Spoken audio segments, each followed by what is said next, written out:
containing themes and language of a frank and explicit nature. Viewer discretion is advised. In 5, 4, 3, 2, live now. Oh my God, what are you talking about? These puppies,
this is Ivan Goldop.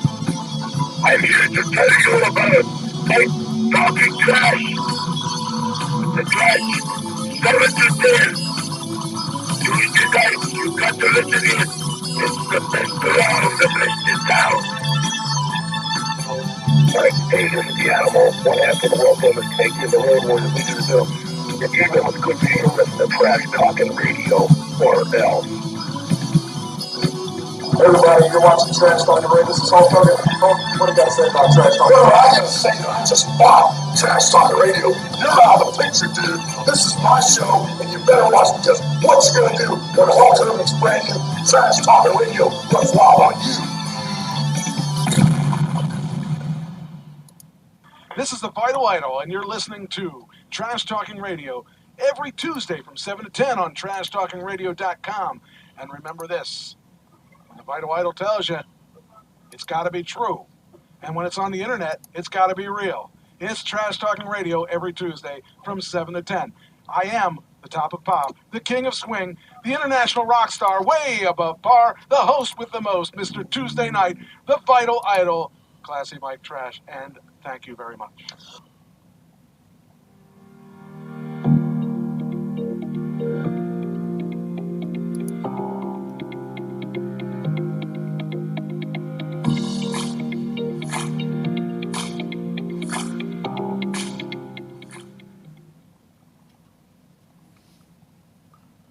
It is Trash Talking Radio. It is Tuesday night. It is the best night of the week. Yes, we admit it. It's true. Oh, fart. I missed it. Didn't think I would miss it that time. Doggone it. Now I'm going to have to figure out if I can back it up. Yeah, I can. All right. Go back it up to there. And one of these days I'll be quick about it. There we go. All right, now I got to bring us on the screen. Let's see here. Where are we at here? Push that button right, we should be on the screen. There we are. Hey Doug, how you doing? I am okay, brother. How are you? I am just peachy keen. Things are going really well. Things are busy, but they're going really well. I'm life in the fast lane, you know. Got a business meeting tomorrow. Michael, what? Business meeting tomorrow? Business meeting tomorrow in Philly, and it could mean decent things, I think, if all goes well. So I guess I have to look for the best, and I mean I think it'll do okay. But yeah. How about you? Well, I'm doing well. Got some things coming up tomorrow. Surgery for my wife, and got my car fixed. That's good. And looking for a second car. And want to buy a Tesla? My wife's. I could buy a used Tesla if you lend me the money. Oh, okay. Yeah, that's kind of an important thing with a Tesla. Yeah. Well, now wait a minute. Take that. That's if you're buying a new car, if you buy a Model 3 or a Model Y, you're looking at the same price you would buy your Model 3 or Y at, unless you're buying the ultra cheapos. We're looking for a $6,000 car, Mike. Well, they're going to have a $20,000 Tesla, brand new, Well, and no gas. Well, that's under consideration. And you wouldn't have to buy gas. True. Do you have a garage? Yeah, but not one. We use it for storage. We Oh, park okay. outside. Yeah, well, because the best way to do any kind of electric car is to have your own garage and put a charger in there, because you save. I mean, it's a difference between paying 25 to 35 cents a kilowatt hour and 6 to 9 cents a kilowatt hour. So that makes a big difference. Yeah, it does. It makes a big difference. I mean, even though 25 cents a kilowatt hour is considerably cheaper on gas, the 6 to 9 cents is even cheaper. So, I'm a diehard believer in the technology. So, but I know this. Anyway. Well, let me tell you. Yeah. I watched your promo. Flocked? Your first edition of your sitcom. Okay. Or Dramacom. Dramacom, that's good. And you did very well. Thank you. I liked your acting. You were very authentic. You were shocked a lot. Now, since I talked to you before, I know why you were shocked. Because you couldn't remember your lines. Well, there's something else in there that I'm going to admit to that you probably don't know about me, is that I was a stutterer. Well, I didn't know that. Yeah, when I was younger, I would speak too fast and my tongue would be tied and stuff like that. And I was really upset about it because I didn't like stuttering. So I just decided I was going to slow my speech down, and thus it fixed the problem. I don't know why. I don't, because I hear these things in my head. They just don't come out of my mouth.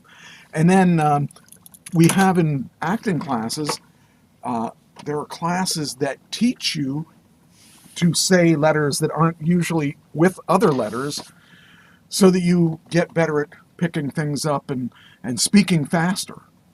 Because I'm not really a fast speaker, but I do change the pace of my speech, which you should, because that's normal. In fact, the saying at my teacher's school is, act at the speed of life. So you just got to be like life. I mean, life is going to be a certain speed, and basically you got to be that. You got to talk. You can't talk in one pace the whole way through, because that's not how we talk in real life.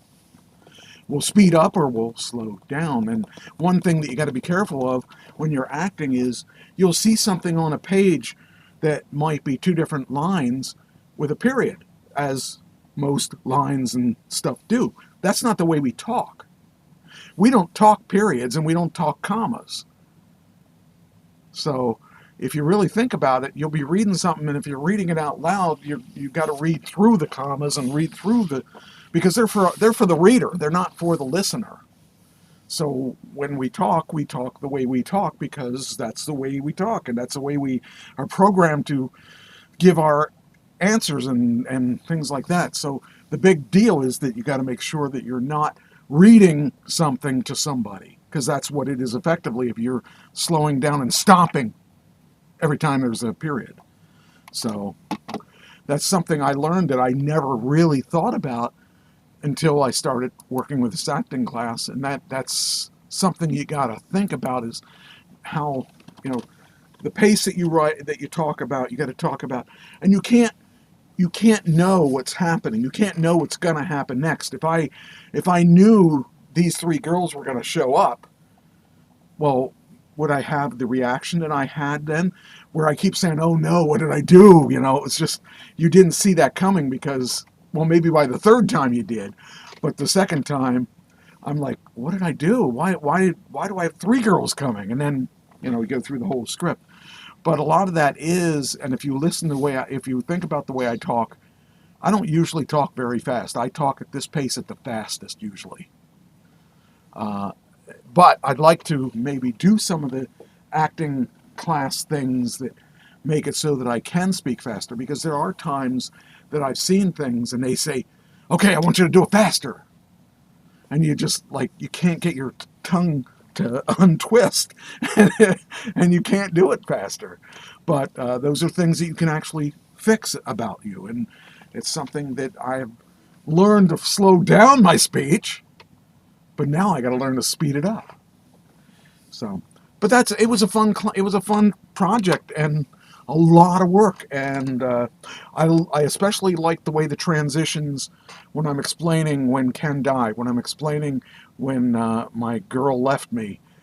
I like the transitions in there. I liked what I did with that. I liked that when I'm talking about Ken dying, you see this this giant ball. You know he was at a discotheque because we were doing a live concert there, and it hit him, and then we had the gurney and everything. And if you listen in the background, you can hear the beep, beep, beep, beep, beep, beep coming on along with the clip. And you know, I thought that this thing freed my creativity more than I could have ever imagined it doing. And I really, really liked how it came out. I don't know. It was a big challenge for me, because it's the biggest project I've ever had to do like this, where I had to sit down and write it and produce it and do all this stuff. And I'm really happy with the way it came out. And the feedback I'm getting in and out of the business has all been good. And they didn't tell me anything, like they didn't hit me with something like, maybe I should have done this, you know, or it would have been better if you did this. They didn't do any of that. I got very positive feedback. So I can honestly say that there's not much I would change about it, other than I would have loved to have had more time to film more stuff. And just, you know, it was a time issue. But it was a learning. Well, you were definitely, don't tell this to your friends, but you were definitely the best actor of the four of you. Oh, I'm going to tell them. Hey, you take your kudos where it comes, you know. Yeah, well. And especially when people people don't. Good. I just said you were the best of the four. But no, I'll take the best. I'll take the best. I won't say the best of all of us. I'll just tell them that you said I was the best. You don't need to rub it in with salt, saying the best in the group. But anyway, it was a labor of love, and I really would love to see something happen with it. I've talked to my one friend in New York who is an actor, and he has a production company, and I want to get. Hello there. I want to make sure I get to him, because he's now seen it, and I hope he likes it. And then Antonina, or not Antonina, Antoinette, that's it, yeah, knew it was an A.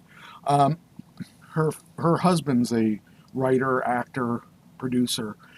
He has not seen it, but she has, and I really would love to see her tell him, oh, you got to watch this. She may not. She might. She may not.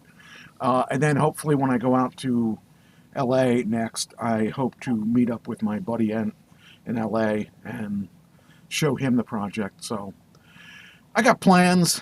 I'm hoping it all works out. But it's going to work out the way it's going to work out, and that's what I got to accept. So, and you know me, I'm a fighter. I'm going to do the best I can, as long as I can get it to breathe. It's gonna have some kind of life in it. But I'm real happy with it. I'm glad you liked it. I'm glad that you found it. I mean, people are telling me they just want to see what the next episode is gonna be. That kind of stuff is exciting, because that means you caught their attention and the characters were interesting. Yes, you caught my attention. And once we reveal what each person's backstory is, it's going to really make it good. I'm looking forward to that. I would love to do that recording before too long, because it's just the backstories of each of these people. It's so it's so well done. I'm not trying to pat myself on the back, but the labor. Stop it! Stop the growling. The labor in this, the amount of hours that was put into this, the practices that we had when we did over Zoom, the ideas that were tossed around. There were a lot of good ideas, and the next one is going to be even probably the best thing I've ever written, because I can tell you right now, I've read that to a couple people, and we did a dry run on it, and it's just really the thing. You know what makes it good is I would say the closest type of humor is like Monty Python, because the dialogue is back and forth. It's not really, there's no lag. It's like they would say something, then the other person would say something, and there wasn't a big space except when there was supposed to be, except when you had to introduce something. And I think it's going to be fun once we get it signed somewhere. So.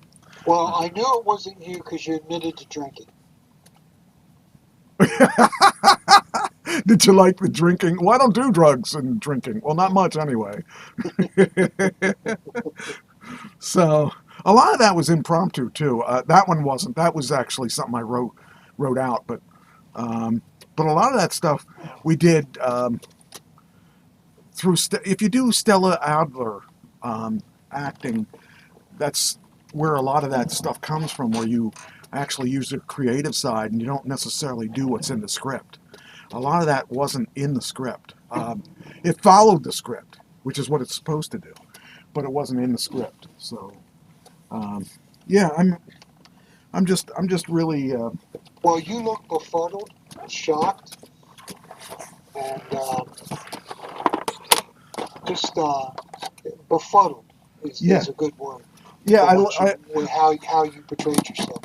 I liked when I said, "Are you sure you're in the right place? Are you sure it was me?"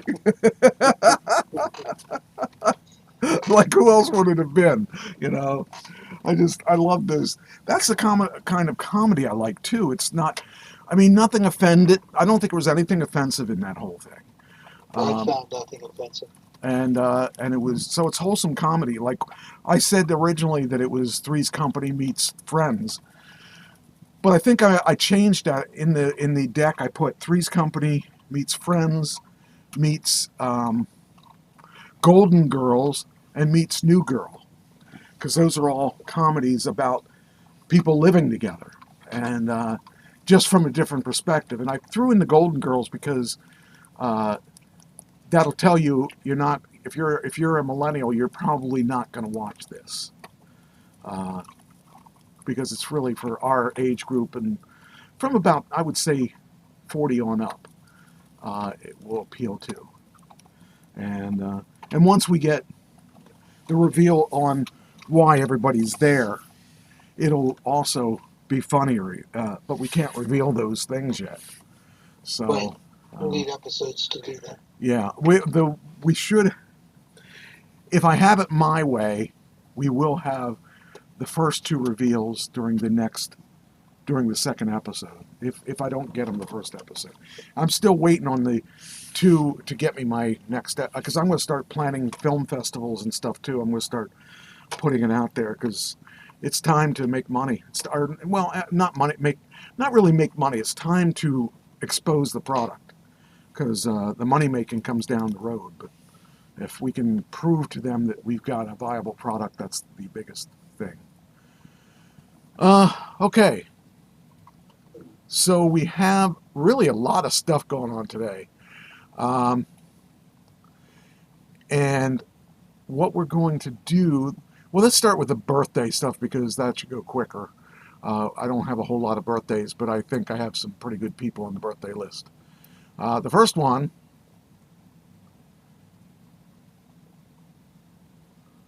that one seems like from last week.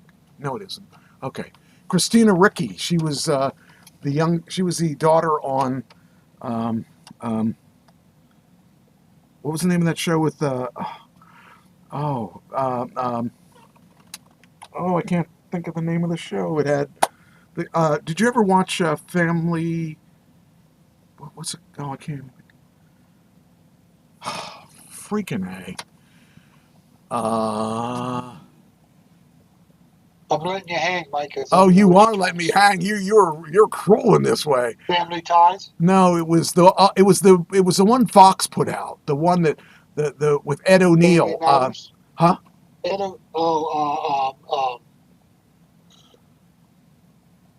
It was as obnoxious as anything. It was really ahead of its time. You know what? Apparently, you might know what I'm talking about. Now. All in the Family?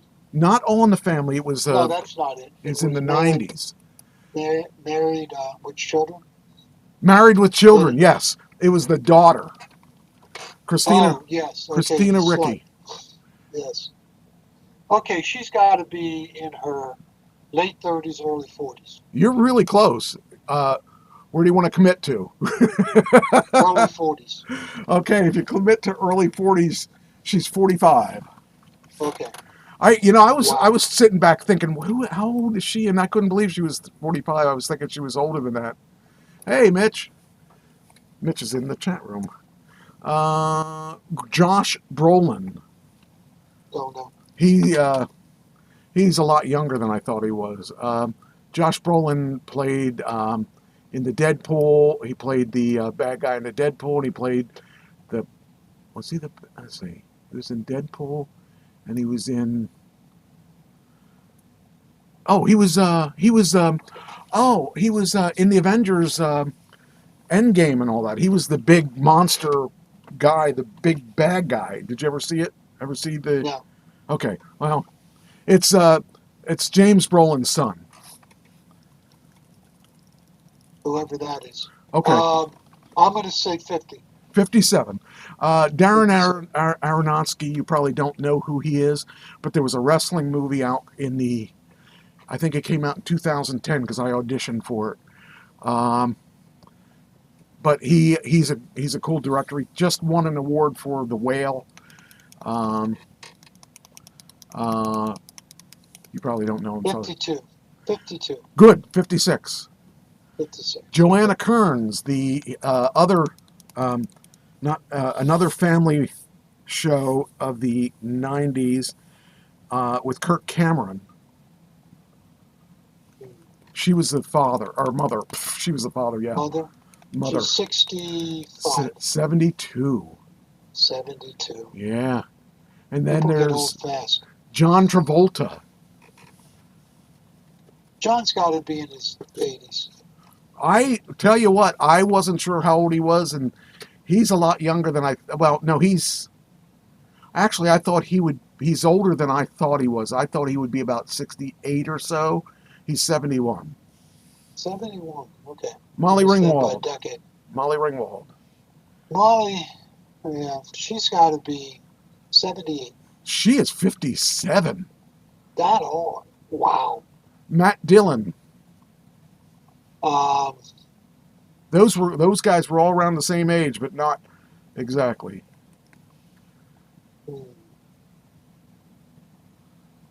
Matt Dillon, I'm going to say 51. He's 61. A decade again. Yeah. Sybil Shepherd. Sybil is 65. 75. Another decade. Another decade. Hey, for this one now, you're going to have to add 10 years, I guess. Vanna White. She could turn some letters. White, yeah, she's got to be in her 60s. 60. I'll say 64. 68. And 68. Lastly, Dr. Dre. He's got to be 61. You are almost right on 60. 60. Yeah. Okay. So I'll tell you something I did that was funny. Or to me, it was funny. To them, it's not funny. So my new insurance company that I moved to, State Farm, everybody has digital signing nowadays. You know, you can just you don't even have to have a pen. You don't have to have a printer. You don't have to have anything. You can just go there. They give you a link. You sign in, you just click, click, click, click, click, you're done. State Farm doesn't have that. And so I put it on my PDF editor and I sent them my digital signature, and they rejected it. And I said, why? Well, we want you to print it out and then sign it and then scan it back in and send it to me. I'm like, that's ridiculous. Why? Why would I do that? Today's digital market, why would I do that? And she just kept insisting if I wanted insurance with them. Now, I do want insurance with them because they save me a lot of money versus Geico. I mean, a ton of money. So, and I found out Geico was really screwing me. Anyway, so I got mad because they wanted me to sign it with a pen, and I don't do that because I don't even have a pen. I don't even know. I probably have a pen in this house, but I'm the generation that believes in digital. Well, I'm early for my generation, but so then I gave it a couple days, thinking I don't really want to print this out. This is such a pain. So I thought, okay, I'm going to do this my way. So I put in my PDF editor, and you can upload pictures. So, and you can also design your signature with their tools. So I designed my signature very bad, much like what it would look like if I wrote it out. I did it. I had to do 5 signatures at 5, so I did 3 signatures, and then I captured them, and I saved them, and then next time I have to do this, I've got already 5 different signatures. Anyway, so then I took the 3 signatures I needed for the one I did yesterday, and I put them in place, and I put them so they don't look exactly the same, and I sent it over wondering, are they going to reject this? She sent back another one for today, just one, and I sent it back, and we're good. I guess they accepted it, so I didn't end up, and it's so stupid. I mean, everything's digital now. Nobody uses pens. It's ridiculous. And to make us fill out paperwork on pieces of paper and fax it in, or scan it in after you printed it out because they wouldn't accept your digital thing, that's ridiculous. So hopefully that other one will go through and we'll be all happy and I don't have to print anything out. So, all right, next thing. Okay, the Hall of Fame nominees are out.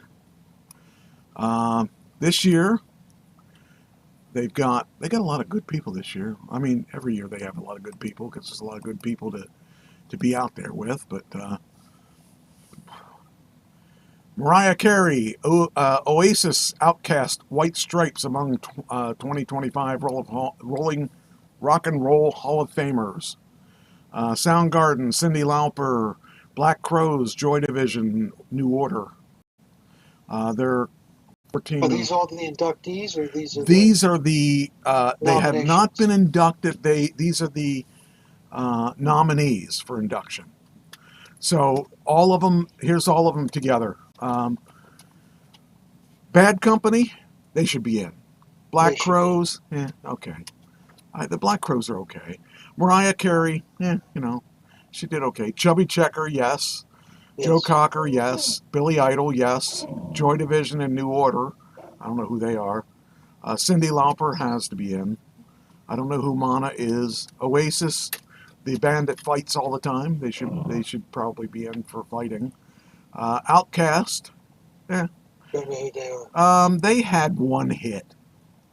I mean, if they have one hit, they don't deserve it. Yeah. Plush, I think they had one hit. Soundgarden and the White Stripes. I don't know who the White Stripes are. Soundgarden, I know who they are. And 8 of the 14 nominees are appearing on the ballot for the first time. Black Crowes, Bad Company, Chubby Checker, Joe Cocker, Billy Idol, Mana, and Outkast and Plush were the 14 that are. How do they do the Hall? Do they do it by points, by voters? So they have 2 sets of systems that they do this by. They have the people that vote within the Rock and Roll Hall of Fame. Then they have one of the It's done by, I think it's one person from the voting of the public can make it in. And then the rest are voted in. I believe, if I'm not mistaken, I think that's how it works. How many years can you be on the ballot? Well, very few people make it the first year. Right. But that's like the Sports Hall of Fame. yeah, but there are a couple. If you make it the first year, you're a superstar. Yeah, well, I mean, I don't know why Bad Company's not in there by now. They should have been in there a long time ago. But let me see, is that Bad Company? I'm surprised that Chubby Checker's not in it. I'm Correct. surprised Billy Idol's He's not an in it. He's an icon. So's Billy Idol. Yeah. Black Crowes, they're, I guess They're pretty much a dime a dozen. Yeah, I mean that They band. They don't stand out like Bad Company. Well, they also have bad attitudes. The singer and stuff. But So does Pink Floyd, but they're in. Oh yeah, we're going to talk about it. Yeah, we're going to talk about that. Yeah, but yeah, I think it'll be an interesting Hall of Fame. I think that I don't know how many people. What are you doing? Stop moving my hand with your nose. I'm only 5 hours away. I got to get up there. One of these days, I'd like to go there too, and not just. We should go together. That would be wild. I don't know how you get tickets. I don't know, and how much they are. They're probably expensive, but I would imagine that'd be an interesting thing to do. It'd be fun to go up there and see my rightful place where I should be. Where you should be. They probably have a corner with a case just ready. That's right. I know they've been. I'm going to be one of those. Begging for you. They've been begging for you for a long time. Well, the thing is, I've been. I'm going to be one of those guys that when I finally do decide, I'm going to be a first round ballot. It'll happen. So I just need to do other things first. So. Yeah, but you got to play, Michael. Your band's not out there. Oh, thanks. Kick me in the teeth. I think we're going to probably play in summer this time again to hopefully get to be in the same place we were last time. That was fun, and it was a beautiful, beautiful place that we played at, and the crowd was rowdy as anything, and we'd be even better now because the guys that I like to play with, some of them actually are around and able to practice sometimes. I haven't practiced since the end of last week. Well, it's cold. It's cold outside. Yeah. Well, last practice we did was in the last week of December. So. Well, December was warm, if I remember. Yeah. Well, it'll be good when the guy gets back, and a guy's taking his vacations while he can, and he's down visiting his daughter in South Carolina. So. Yeah, when he gets back up here, we'll rock out the house. I'm missing it because but I'm getting things done, so I shouldn't complain too much about it. But I want to play. I really want to play, and it's bad when you sit around thinking what it would be like to play again. So anyway, Brave New World, the new Captain America, came out. They were aiming for a $200 million opening, and the question is, did they get it? Let me see. I didn't have a chance to pay attention. I'm thinking they probably didn't get 200 million because when was the last time we had a movie that did 200 million? Well, I was going to say they did, but you beat me to it. Oh, you already know? Well, let's find out. Paddington in Peru opened over the weekend, and looks interesting. If you saw I saw Paddington 1 and 2 recently because my girlfriend wanted to see Paddington, because I said, hey, you got to see this. It's kind of a neat movie you'd probably like. So we watched those two. But there's a Paddington 3, which we didn't know. So we're going to get to see that when it gets available, not in the theaters. Okay, here we go.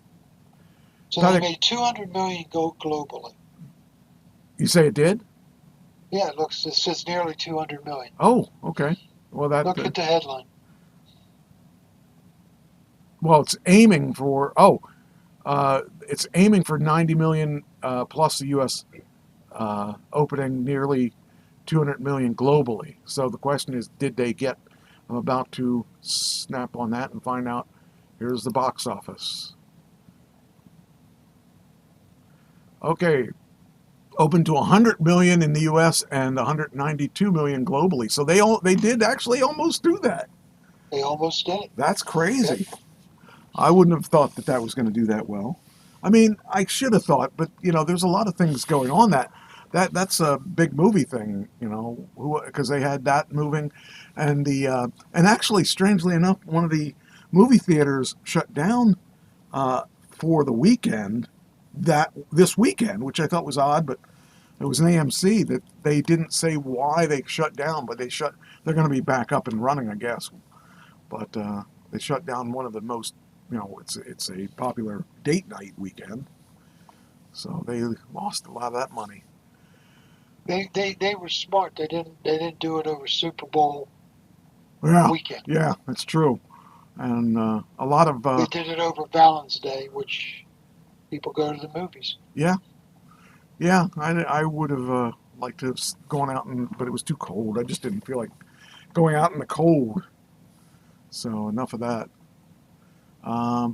Anyway, so well, you're a hermit anyhow. So yeah, I used to go to the movies every week though, but now I got out of that habit, and it's a lot easier to stay at home and watch it on TV because it'll hit it. That's right. That's right. All right, Trump's approval rating. Do you have any idea what it is? 60%.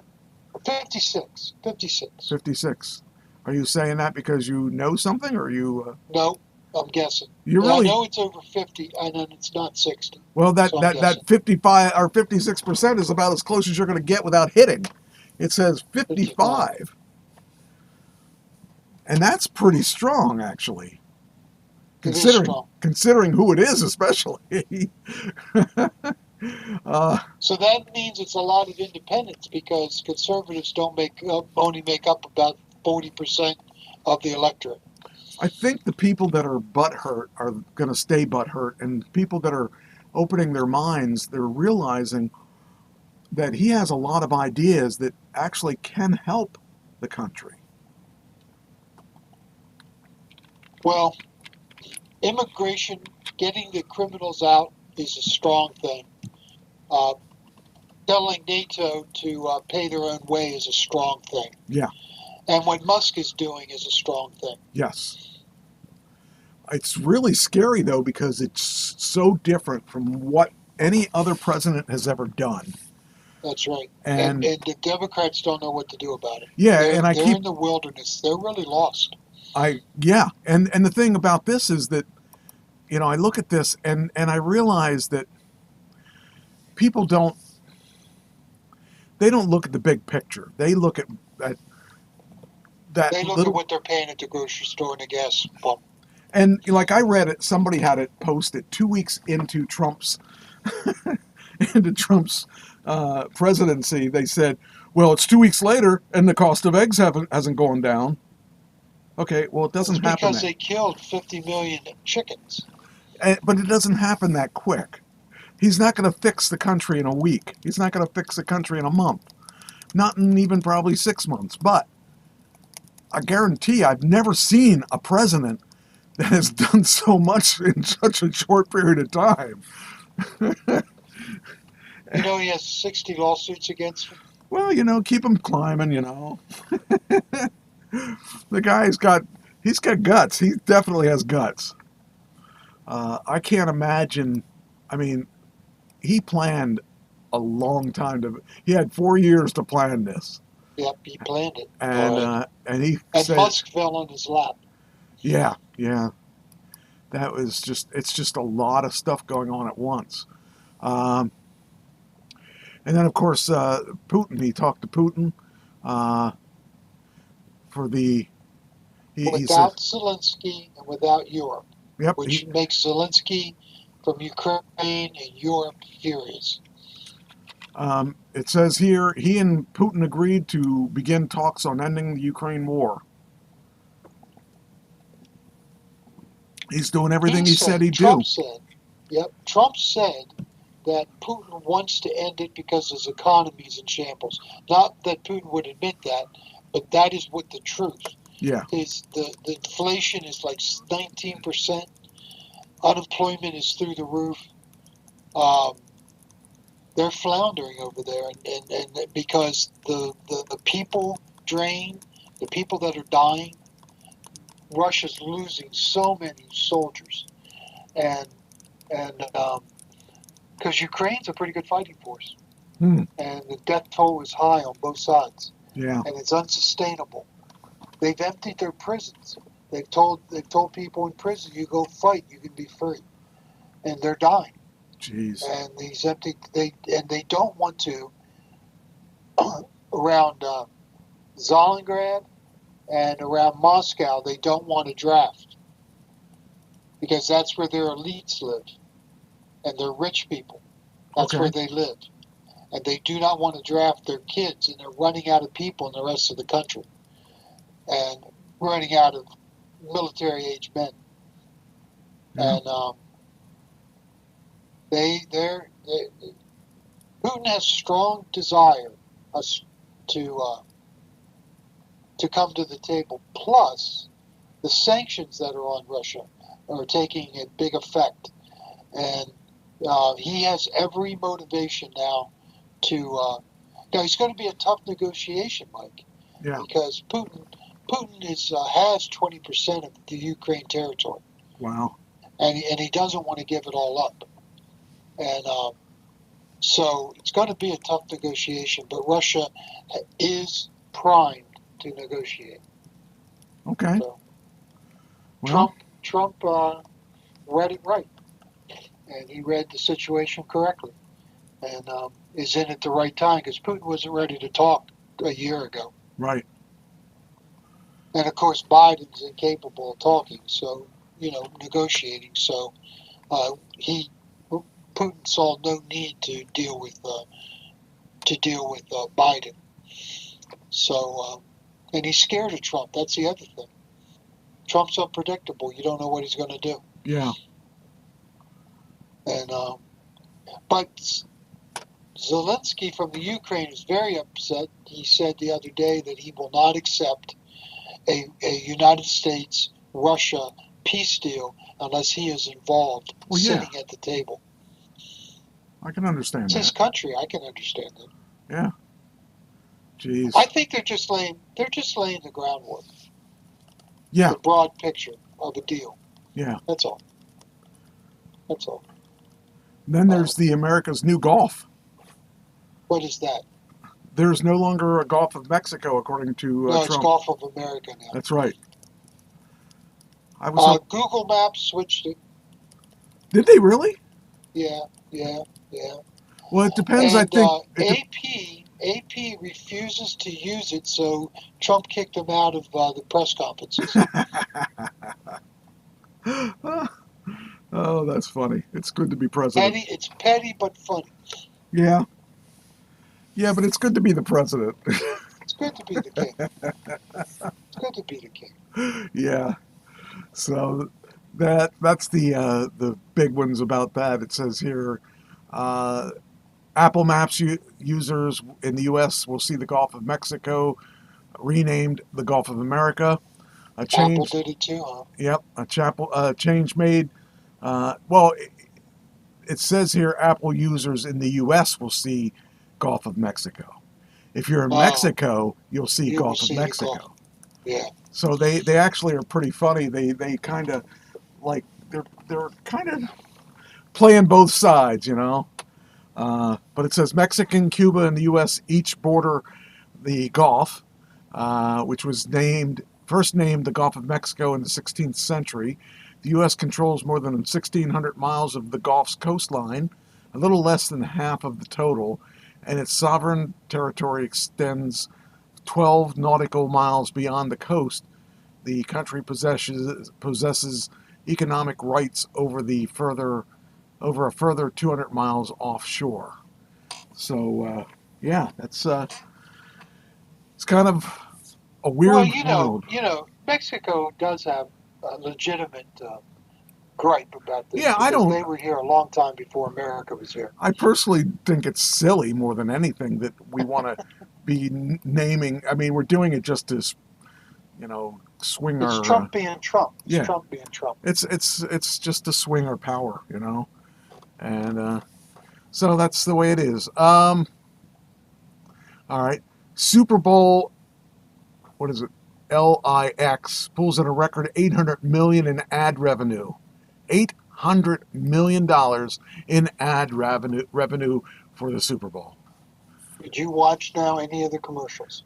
I did not. I actually should have, and I didn't. And I'll probably have to look it up on. I'm sure it's on YouTube. Watch the mayonnaise one. Okay. It's Harry. What's the movie called? Harry Meets Harry Sally? Met Sally. Yeah. And the orgasm scene in the restaurant. Yeah. That was recreated with Hellman's. I think it was Hellman's mayonnaise. Don't quote me on that, but I think it was Hellman's mayonnaise. Let's see. She takes a bite and does the orgasm again. Rich says 30% of the U.S. is calling it that. I'm sure he's talking about the Gulf of United States or whatever. That makes a real difference. Bigotry taking Mexico off the name, and petty, he says. So, I agree with you. It's petty. Yeah, I mean, But I it's personally. but it's Trump being Trump. Yeah, I mean, I think it's kind of funny, but I think it's kind of sad in another way. I just think that it's one of those things. It doesn't matter to me what we call it. We could call it the lake for all I care. It's not anything that I care about. There's no difference in our money because we call it one versus another. But anyway, He does things just to agitate. Yeah, and what he does is he's a magician. He does things over here so you look over there. So he does that so that you start talking about it being called this rather than what the big picture is. So He said there'd be wait a minute, hold 25%. on. Somebody says they lost the audio. I want to just see make sure the audio's there. Check 1, 2. No, I think I Check still 1, have the 2. audio, so I don't know why they. Did everybody lose the audio? Can anybody tell me if they hear it? The Gulf of Van Halen. I would call it that. That would be cool. Jump back. What's that sound? No difference. Yes, it's a petty distraction. That is. He did that so that they complain about this versus that. And it's just. Well, he threatened to put 25% tariff on Mexico just so they could get 10,000 soldiers to the border. Right. Yeah. That was the deal, and that's what he wanted. Yeah. I Everybody flipped out over the 25% tariff, but he had no intention of doing the 25% tariff. He just wanted 10,000 troops on the border. Right. Yeah. Do you know that our Special Forces, Army Green Berets, are now training the Mexican Marines? Oh, wow. Yeah. Sounds dangerous. It is. And we have drones flying over Mexico looking for fentanyl and cocaine and opioid manufacturing sites. Huh. I think we are going to be bombing them at some point in the near future. Wow. That is a big deal, Mike. Yeah, it is. Because Mexico's a sovereign country. And all it's going to take is all, well, I don't know if all the cartels did this, but some of the cartels have sanctioned their soldiers to take out border guards and the military along the border. Ooh. Kill them. And by sniper fire. So if that happens, I predict that our Black Hawk helicopters, Yeah. drones, and special forces will be in Mexico killing people Wow. and bombing. And I just predicted it's going to be. I think with all my heart that he's looking for an excuse. Probably. I think that's what he's doing, and he's just looking for an excuse Yeah. that he can sell it to the American people. Yeah. That it's necessary. Yeah, and also Donald Trump was named chair of Kennedy Center for the Performing Arts in a unanimous vote. He is the chairman, Yes. and a says- couple people have backed out of their performances Oh man. because he fired the whole board. Okay. Well, that's one way to Because get they wouldn't put any conservative on the docket. Hmm. They haven't for years put a conservative on the docket That's at interesting. the Performing Arts Center, and Huh. so he fired them all. Wow. That's And he's crazy. the chairman. Puts himself in as chairman. You either get mad at it or laugh at it. There's no in between. Hey, he's just swinging his schlong and trying to get Yeah, that's what he's doing. showing everybody.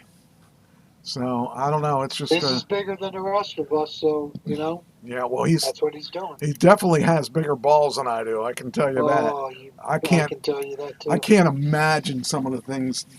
Like I've always tried to be kind of I want to find a neutral for both sides, and he doesn't. He wants it his way or the highway.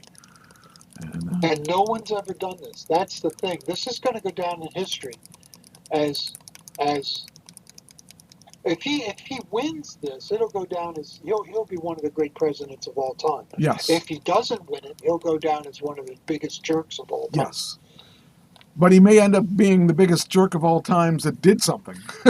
Yes, So, well, that's true. you know, you gotta, Because really, you got to call him a jerk. Changing the name of the Gulf of Mexico is really a jerky thing to do. it is, and it's enough to irritate the other side. You know, it's kind of like Yeah.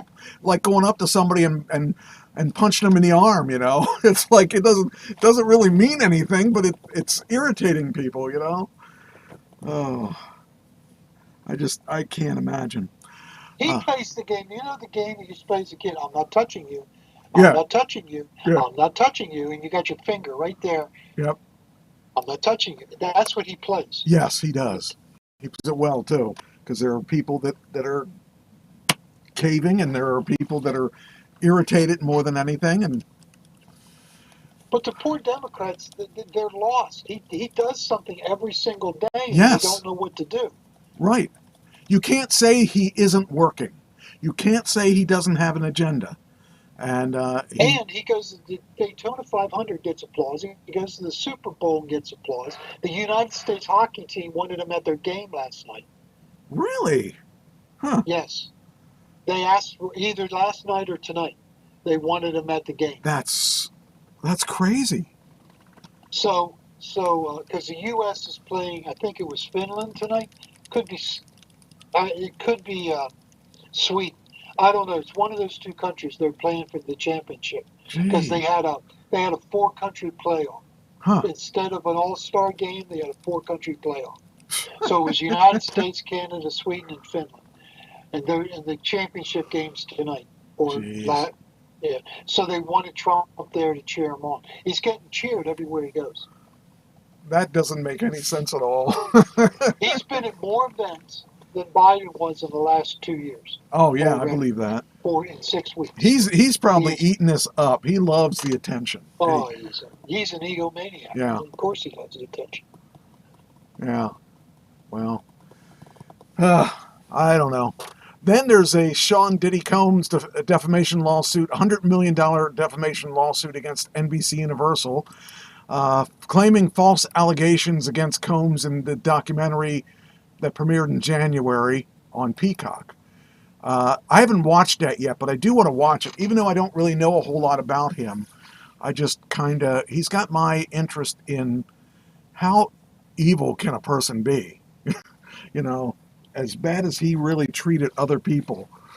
And why did it go so long? That's the thing that, Total disregard for women, and that's one of the biggest things about rap music. There are people that complain about rap music. yeah, They complain about how it degrades women.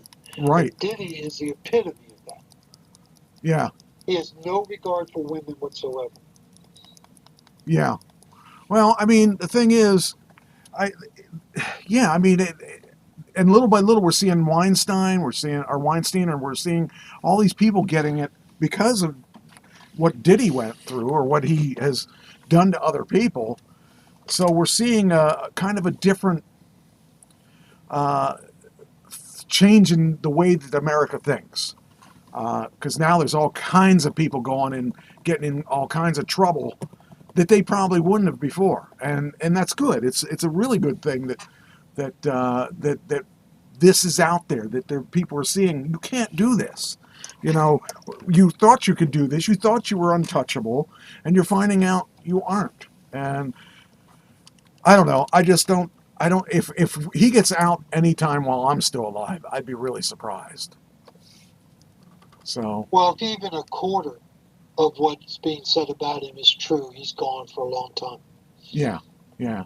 And now there's a who's the other? There's another rapper that's in trouble that was friends with him now, and Did Jay-Z, it was a Jay-Z that got accused of rape, and I think they retracted. I'm Yeah, there's trying to Jay-Z. remember who the other one is, but I know there's all kinds of. I mean, I'm glad to see this stuff happening. You know, you sing about it, you got to figure they believe it. Yeah, yeah, And and women are nothing but tools to use. right. So I don't know. I think it's good to see this happening. If he was a good person, this wouldn't be happening, and he wouldn't be getting That's all right. these people blaming Filing him for suits this. against them. Yes. And so, you get what you deserve, and you get what you work for, and he's not really. I mean, I can't feel bad for him. There's just too much that too much that. Drugging women, and raping women Yes. is not cool, Yeah. Yeah. and he Uh, deserves whatever he gets. Now on And the I hope it's life. now on the good I side of hope things. I hope they take every charge and make it consecutive, Yeah. not concurrent. Yes. Here's a good thing. I like to talk about good things once in a while. Paul McCartney played a surprise concert in New York City. Well, that's cool. That's cool. That is really, really cool. Paul McCartney's Magical Mystery Bowery Ballroom Show. At a surprise performance announced earlier in the day, the writer Jason Green will witness the ageless icon play 20-song hits-heavy set amid a small, awesome-struck crowd of fans, young and old. I saw him on the Saturday Night Live 50-year 50-year anniversary show, I think. Yeah. Yeah, he wasn't that good in that. He didn't sound so hot, but Paul McCartney's He's Paul old. McCartney. He's old. Yeah, Paul McCartney's Paul McCartney, and he's a legend, and he will always forever be a legend, and it's Well, kind let's of. put it this way: even if he's not on top of his game, I still would have liked to have been in the ballroom. I'll tell you, if you didn't see the 50-year anniversary of Saturday Night Live, you might want to watch it just to fast forward to see him, because it was worth it just to see that. Paul McCartney. Actually, was that on the 50-year of live music or 50-year of? They had two different shows on Saturday Night Live. Yeah, One was just the music stuff, and I think it might have been on the music stuff. I watched them both, but I can't remember which one it was. But that was kind of cool to see the music from. Do you remember? I mean, did you watch Saturday Night Live when it started? Oh yeah, I was a devotee. So I'm up to the 4th episode. I'm watching them from the very, very beginning, and it's a lot different show. They had Well, it's not political. well, and they also had multiple musical guests, Yes. and so you didn't have just one. You had a couple different musical guests, and then you had comedians that would come up and do stand-up and stuff. It was a little bit different show. So I liked it a lot better. And like I told you in the green room, when Bellucci died, I kind of got away from it. So I haven't watched it for 45 years. yeah, probably not. Yeah. But it's interesting because they have all the shows on Peacock, so you can watch them from the beginning. So they got 50 years worth of shows, and it was decent. I liked watching it. I liked the thing that the stuff that they did with it and how they did it and all that. So it was So kind that's of 500. That's over 500 shows, Mike. oh You're going to be man, doing that for a while. it's a yeah. I think they had 20 shows per You year. can't binge that in a weekend. No, you're not going to do that because originally I'm trying to think if they still did the same. Yeah, they did it differently. But it's just a different show altogether. It's just really interesting to see it because Didn't they bring their producer back? oh yeah, The original. Lorne Michaels. Yeah. He Lorne Michaels is back. he was back since since 85. I want to say. Well, see, here's the problem. They've gotten very political, and Yes. they need to go back to their roots where they're not so political. Yeah. Probably. Yeah. I think they broaden their audience because right now there's not a lot of conservatives that watch the show. Well, because they're so during the last election, they were very pro. Harris. Yes, and so there was a skit. So well, what? So let me ask you: if that was a conservative show, right. liberals wouldn't be watching it. If they want to get the other half of the country, they need to just be apolitical. Just get away from politics. Well, then they'd have the whole country watching the show. Well, they did actually do pretty good on the anniversary show. That was just really awesome. It was live too. I got to watch the whole thing, and I enjoyed it. It was definitely. They didn't have any pre-recorded stuff. They did have some pre-recorded stuff, but it was very live, pretty much. It was interesting to see all the people that they had. I mean, everyone in the audience was affiliated with the show, from being on the show at one time or another, and it was done in Radio City Music Hall. So it was a lot of people. It was fun listening to people talk and getting to see some of the characters from a long time ago. The girl that said, I like to kick, I like to dance or whatever, and I like to kick or whatever it was. Stretch and, what was it? Kick, stretch, and kick. And she is actually 50 now, so she would say, I'm 50. And back then she would say she was 50 and she wasn't. She was probably 30. It was funny. It was a good show though. It was fun seeing how many, man, some of those people, like Lorraine Newman's still around. I was surprised she's still alive. So, because those people would all be around 80. Yeah. Because and the only person I think we didn't see was Chevy. Was it Chevy Chase? I was going to say, did he make it? I don't know if it was either Chevy Chase or it was Dan Aykroyd. I'm trying to think. Was Pryor there? Well, Pryor's been dead a little while. Oh, that's right. Sorry about that. He was he there? No, yeah, he was. I think they showed clips of him. They showed the honky one, dead honky. And it's funny listening to the skits back then too, where they were very racially oriented. Yeah, you can't do that stuff today. No, you couldn't get away with that. But it really is interesting because it shows the climate of the country, of what you can talk about, what you can't talk about. And they showed Landshark too, which was great. I love Landshark. So it was definitely worth checking out. Let's see here. Comedy Central, CBS, and MTV among 20 channels that could go dark on YouTube with a contract dispute of the streamer. It almost went dark on YouTube TV, but I think yesterday they signed a contract. Oh, okay, good. Yeah, because that would have been... You lose CBS because that means you lose half the football. You lose the National Football Conference, NFC. So you can't lose CBS. Yeah. The rest of them I don't care about, but you can't lose CBS. Well, and it's interesting to see the way TV is now. back when we were kids, CBS, ABC, NBC, that's it. You didn't have any other choices.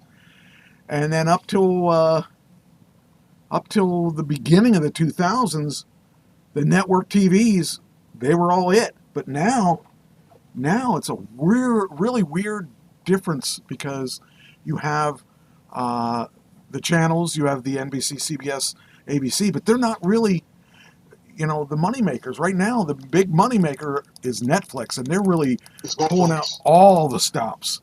They've got wrestling. They've got wrestling, and that's football. A big chunk of money to both parties. Because now there were reasons that WWE couldn't get into certain countries, and it was the channel that they were on. And now they have gotten into a deeper penetration of countries, and they're happy because they're, like if you have Netflix, you don't have to sit there and watch commercials for the most part. I mean, there are some commercials, but, it's going to be a pretty good win-win for them. So that's interesting to watch how that is all. Also, the quality of commercial goes up because of the audience. Yes. So they'll get advertisers that they didn't get before. So Netflix will make big money. Big ones, and they even have people that have bought spots on their mat, and WWE never really did that. So now they sell mat space. I found that interesting too.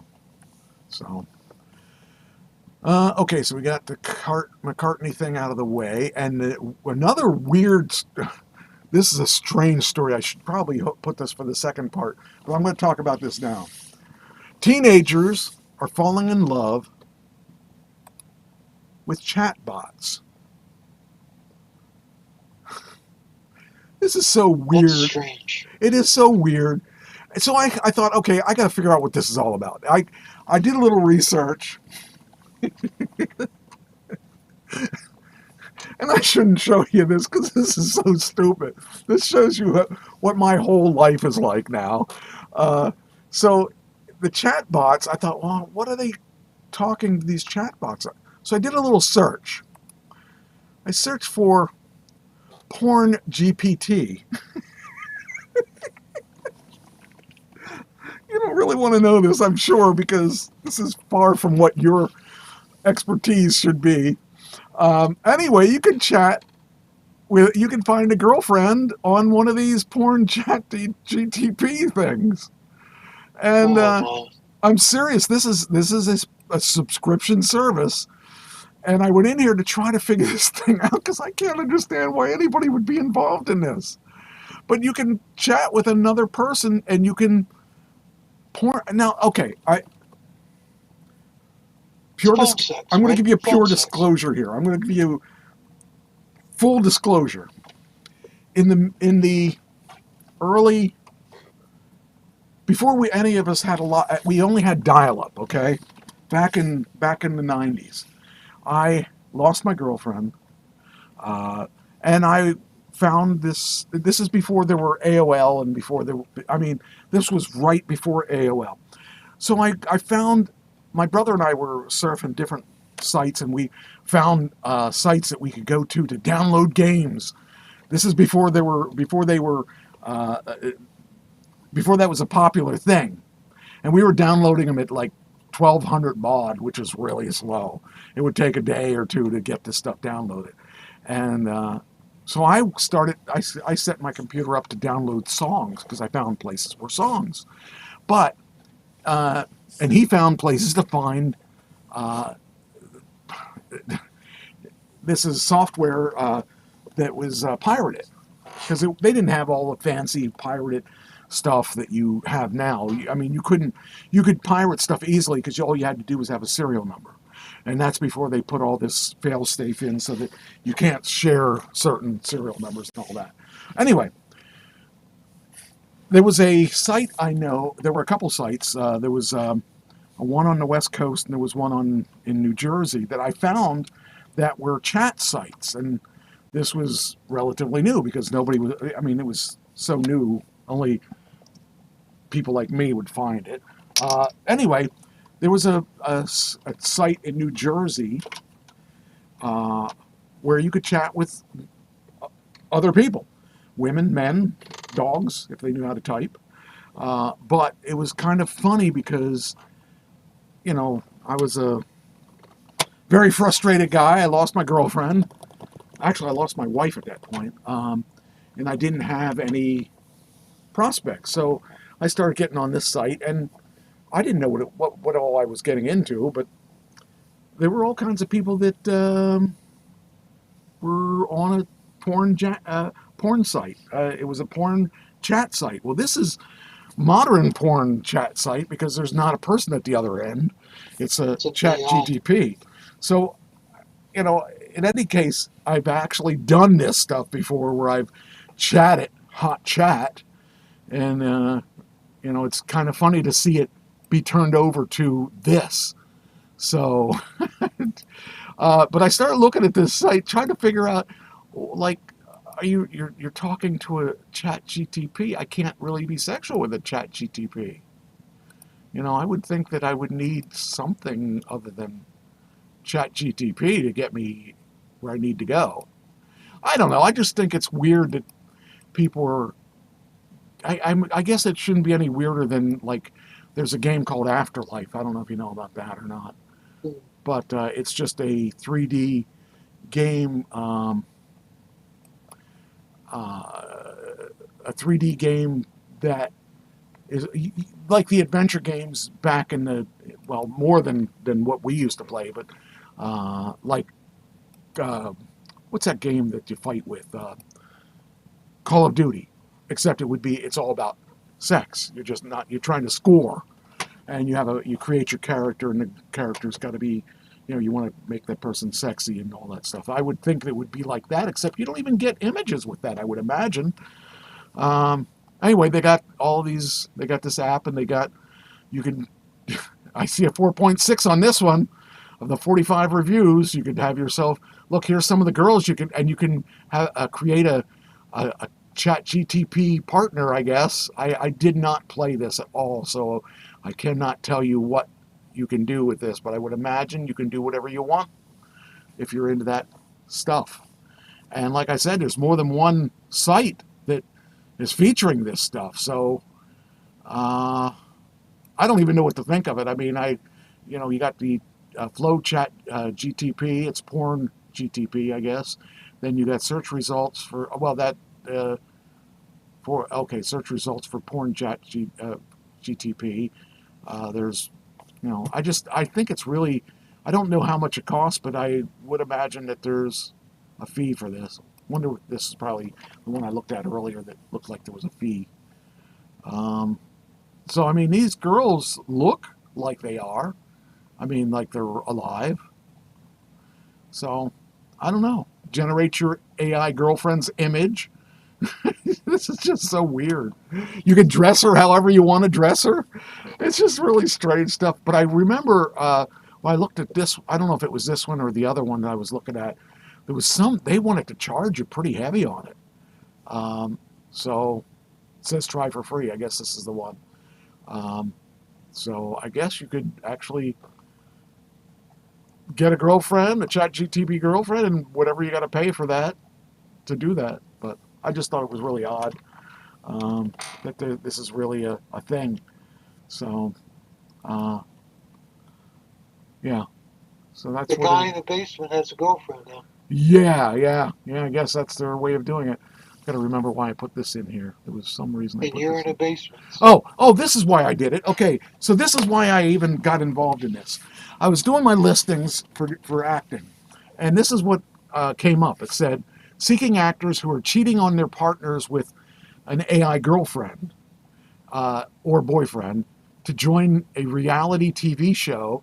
The production states, please reach out if your partner is cheating on you with AI. And they were going to pay $2,000 for 5 days' work. And I thought, well, this could be interesting. Let's see what this is all about. So I did a little research, and that's what I found, the porn GTP. I found that because of this. Because I wanted to know, are there really the people that do this? And apparently there are people that do this. So I don't know. I don't know. Just seems kind of odd. And but how do you? I guess I can't really talk about being odd because I've done a few things that are odd in my time, but I couldn't remember what the point was. The point was that I saw that in my acting listings where I could be a Chat GTP or a porn GTP star. Could you imagine being on that TV show and you have to act as if you were working with the porn GTP thing? So, I don't know. It's pretty funny. All right, then we got... Okay, so now I know what that was about. I couldn't remember why I had that in there. All right, now... Oh, during the Saturday night 50th anniversary concert, Tom Hanks stormed out of the building. But it wasn't, I mean, that was meant to be that way.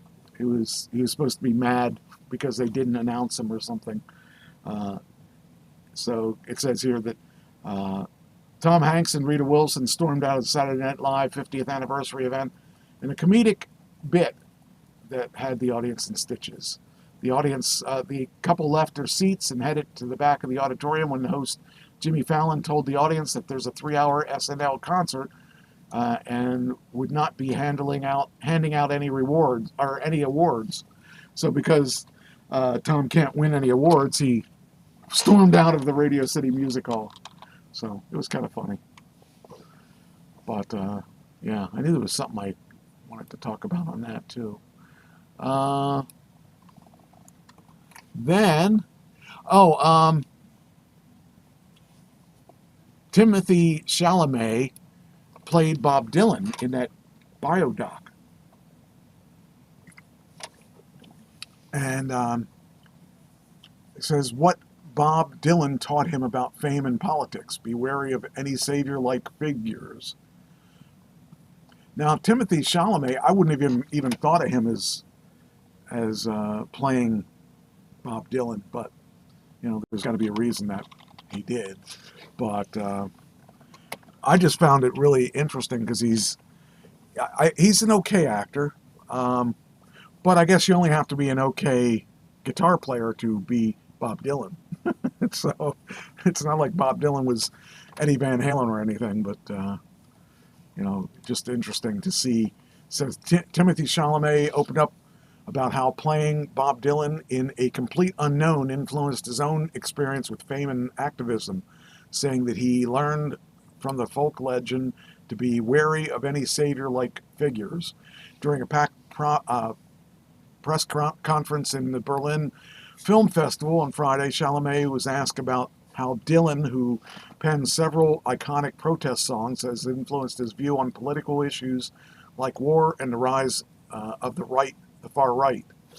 Through modern or redirected question to the film, as opposed to the personal political point of view, Chalamet said, I don't think that's necessarily a political question. He continued with, I think it's in the nature of the music, the warnings against cult-like figures, and I think that Bob was very true to, I won't speak for him because he's alive and well in Malibu, but my interpretation is just be wary of any savior-like figures. Anyone who says they have a solution, be wary. That's also the message of Frank Herbert's Dune. So I actually got to watch this movie. I think I guess I got to watch this movie to find out. I was told it was a good movie. So you know, it'd be interesting to watch that movie because he actually got to work with Bob Dylan, and he talks about working, what it was like to work with someone like Bob Dylan. And that, I thought that would be kind of cool to see someone like Bob Dylan actually, you know, I don't know, I just think it would be interesting. Then I also have, let's see here. I also had a very interesting, I found this on, was it on Facebook? Where did I find it? Yeah, Facebook. And I thought it was interesting to look at something like this. This is rules for Looney Tunes. Looney Tunes Guide to Dictate All Interaction Between Wile E. Coyote and the Roadrunner, developed by Chuck Jones and his team. So these are the rules that they had to live by when they were writing the scripts for the Roadrunner and the Coyote. Rule 1. The Roadrunner cannot harm the Coyote except by going beep beep. You never saw the Roadrunner do anything evil. Rule 2. No outside force can harm the Coyote, only his own ineptitude or failure of one of the Acme products. Did you ever see him any other way? No. Yeah. That's Rule 3. The Coyote could stop any time. If he were not a fanatic, repeat, a fanatic is one who redoubles his effort when he has forgotten his aim. Rule 4. No dialogue ever except beep beep. And I think that's true. Wasn't there an episode, though, where he talked? Where I don't remember. I thought the Coyote actually talked in one of the episodes. But I might be wrong about that. Maybe he just held a sign. I don't know. I've only remember him holding signs. Yeah. Maybe I'm wrong, but I kind of thought that he had said something in one of the episodes. I might be wrong about that. Okay.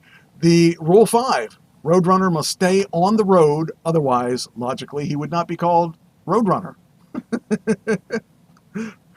Rule 6. Any action must be confined to the natural environment of the two characters, the Southwest American desert. Rule 7. All materials, weapons, or mechanical conveniences must be obtained from the Acme Corporation. Rule 8. Whenever possible, make gravity the Coyote's greatest enemy.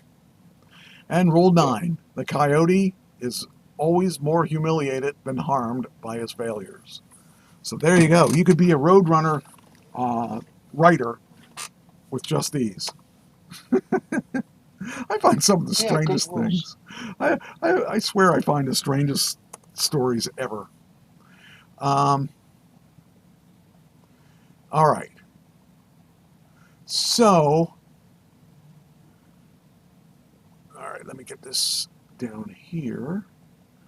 The biggest confusion to a lot of people is that Trump wants to abolish the IRS. And a lot of people don't understand how we could do this.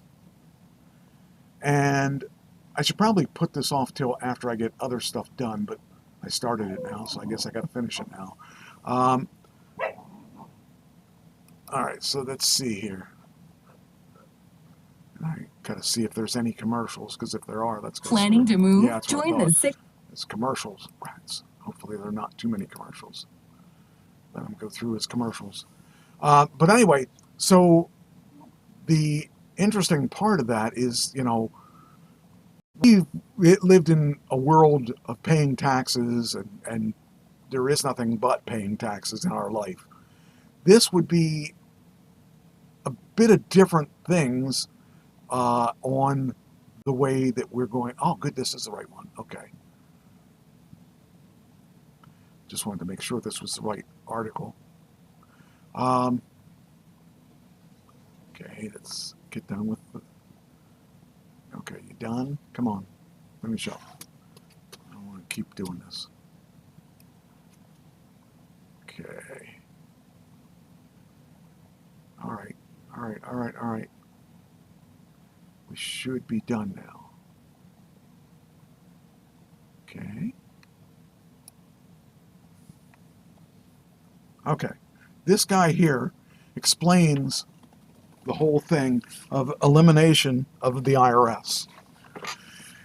I didn't understand it on how we could do this, because obviously, we spend our money on taxes, and then it gets distributed. Well, he'll explain this whole thing, so I hope you can hear this. rid of the income tax. Take a listen. As I said in my speech last week, instead of taxing our citizens to enrich foreign nations, we should be tariffing and taxing foreign nations to enrich our citizens. At first, I kind of thought this was a joke. But Congress is taking it seriously. The Fair Tax Act of 2025 was a bill proposed which would effectively abolish the IRS. And if you still don't believe me, let me read you one sentence from the bill's press release. The fair tax would also eliminate the need for the Internal Revenue Service. Now, you're probably wondering, if the government decides to cancel your income tax, how do they get money? Which might explain why Trump has also been working to create the ERS, the External Revenue Service, as a new entity to collect tariffs. That's why in this video, I want to talk about taxes. Not from a political perspective, but from a financial perspective, because as a licensed attorney who's not your attorney, who keeps a copy of the Federal Income Tax Code in his office, which is, by the way, a 2,000-page book with 8 or 10-point font, I can tell you that taxes are very confusing. And they might get even more confusing. And so I want to break this down by talking about three things. Number one, I want you to really understand how our tax system works today, that we can understand how tariffs flow into it. Number two, I want to talk about tariffs as a potential replacement for the income tax. What does that look like? Is it possible? And then number three, I want to talk about, well, what would the consequence of that be? Would it make the inflation problem worse or not? Which is why I want you to really stick with me till the end, because I think it'll really help you understand the entire big picture. This is a very rough drawing of how our tax system works. Do you follow him so far? Yes. What he's talking about is the external instead of the internal. So I found that interesting. This is you. For my male followers, I drew a mustache, which in my native language Punjabi is a much. For my female followers, I drew a braid, which in my native language Punjabi is called a gut. You pay the government taxes. I'll explain how and why you pay the government taxes in just a second, but you pay the government taxes, and then when the government collects this tax revenue, they can go out and spend this tax money. Now, you might think that if the government collects $100 in taxes, that they can only spend $80 out of the 100, or maybe max $100 because that's all they have. But that's not true, because if the government wants to spend money that they don't have, which is what they've been doing, then what they do is they go out and borrow that money, which is why we're seeing a record high amount of national debt today, which means you pay taxes to the government goes out and spends all of your taxes and then some with the help of debt. Now you might be wondering, well, what are you paying taxes on exactly? Here's a rough list of 10 different buckets of taxes that you might be paying. Number one is your income taxes. You go to work to make money. Well, some of that money is going to go in the form of income taxes because you just got paid. The government wants their fair share. Number two is payroll taxes. Payroll taxes are on top of your income taxes, which is when you get a salary, you have to pay FICA taxes. This is Social Security and Medicare taxes, which is paid by you and your employer. If you're self-employed, you have to pay both ends of it, so you have to pay double the payroll taxes, but this is paid on top of your income taxes. Number three is capital gains taxes. If you go out and buy a stock and you sell it for profit, you have to pay taxes on that. That's called capital gains taxes. Number four are corporate taxes. If you run a C corporation, you run a big corporation and you make profits, the corporation has to pay taxes in addition to the people that are actually getting the money. Number five are property taxes. You buy a house, you got to pay taxes every year, which is called your property tax. Number six is called your estate tax, also known as your death tax, which is when you die. If you pass money down to your kids, you have to pay taxes on that. Now, not everybody's going to have to pay taxes. This is really just reserved for the wealthy. As of 2025, the limit is you have to pass down more than $13.99 million before you have to worry about this estate tax. But if you're passing down huge sums of wealth, you also have to worry about this estate or death tax. Number seven are sales taxes. You go to the store and buy things, you got to pay sales taxes. Number eight are sin taxes. These are taxes put on things like cigarettes. If the government doesn't like it, like lottery, well, then they'll put a tax on it as a way for the government to make some more money as well. Number nine are tariffs, which we already know, and I'm going to go deeper into tariffs. And then number 10 are other. I just kind of lumped everything else here because there are other types of taxes as well. For example, toll taxes. For example, certain times you might see hotel taxes. So there are a lot of different types of taxes out there. And what President Trump is trying to propose, and what it seems like he's proposing, is saying, hey, let's take this category of tax right here, this income tax, which everybody who has a job has to worry about.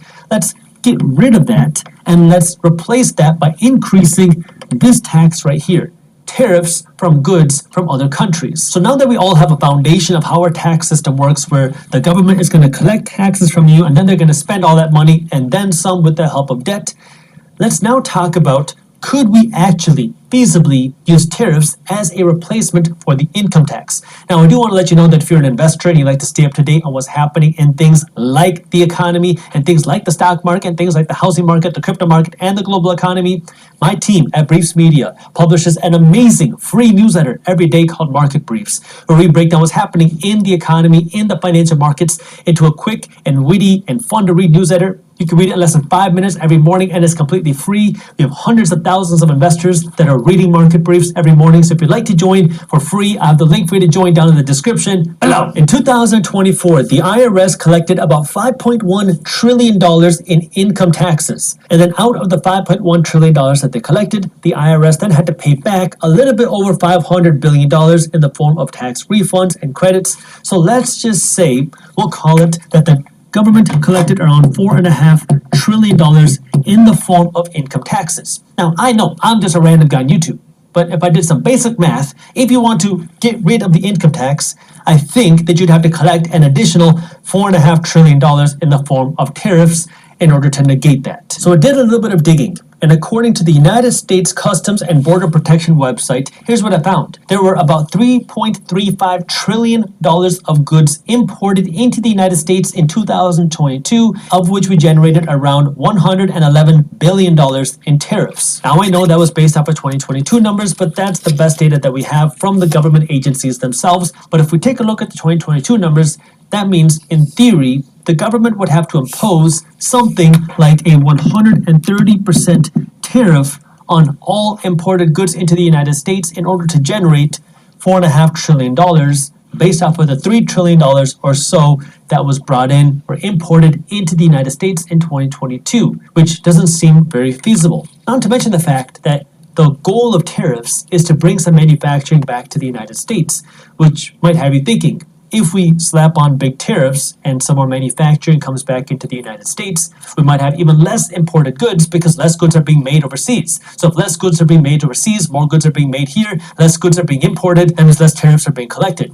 So based off of the 2022 numbers, to just rely on tariffs to offset the income tax seems very difficult unless, of course, the government cuts down their spending as well. Part of the reason why the government needs such high income taxes is because they spend a lot of money. Not only do they spend a lot of money, they're spending a whole lot more money than what they even have. So maybe the government could cut back their expenses drastically, and then they could generate less dollars from tariffs, eliminate the income tax, and then be okay because, well, we need less dollars. But you can start to see how that becomes a little bit difficult. But let's go a little bit deeper. Based off of the data that we have today, it seems very unlikely that tariffs would serve as a complete replacement for the income tax. Maybe you could use tariffs as a way to potentially reduce income taxes, but completely replacing income taxes just based off of the numbers that we have today doesn't seem very likely. But let's continue down this rabbit hole.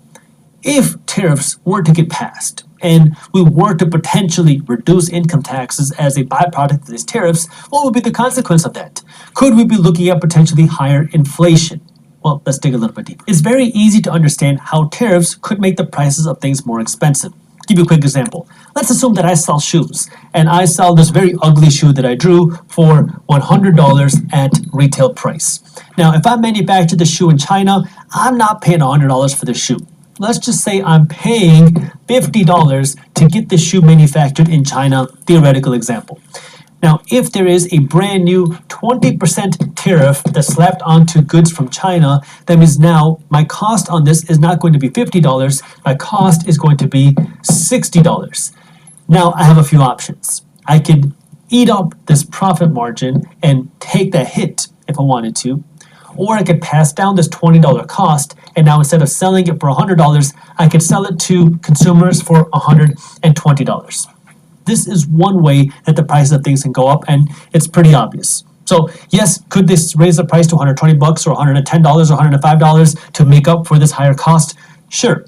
But you also have some economists that say that tariffs will not make the prices of things more expensive. For example, the Economics Policy Institute in 2022 published a study saying that tariffs on steel did not cause the prices of steel to go up. Now, if you don't know the history of this, back in Trump's first term in 2018, he passed a 25% tariff on steel entering the United States. And the question ultimately is then what happened to the price of steel after those tariffs were imposed? Take a look. The steel tariffs were passed in March of 2018, which is where this line is right here. And what you can see is after the tariffs were passed, steel prices actually went up a little bit until September 2018.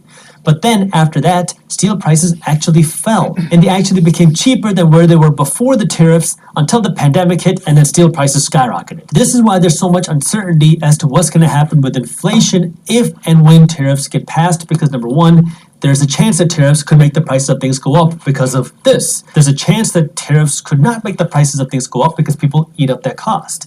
And we also don't know which countries would see the tariffs. We don't know what extent the tariffs would be. We don't know what retaliation we would see. And we also don't know how sweeping the tariffs would be into how many different goods, how many different industries. That's why it's so uncertain as to whether the inflation issue would get worse with tariffs, if it would stay the same, or if it could potentially get better.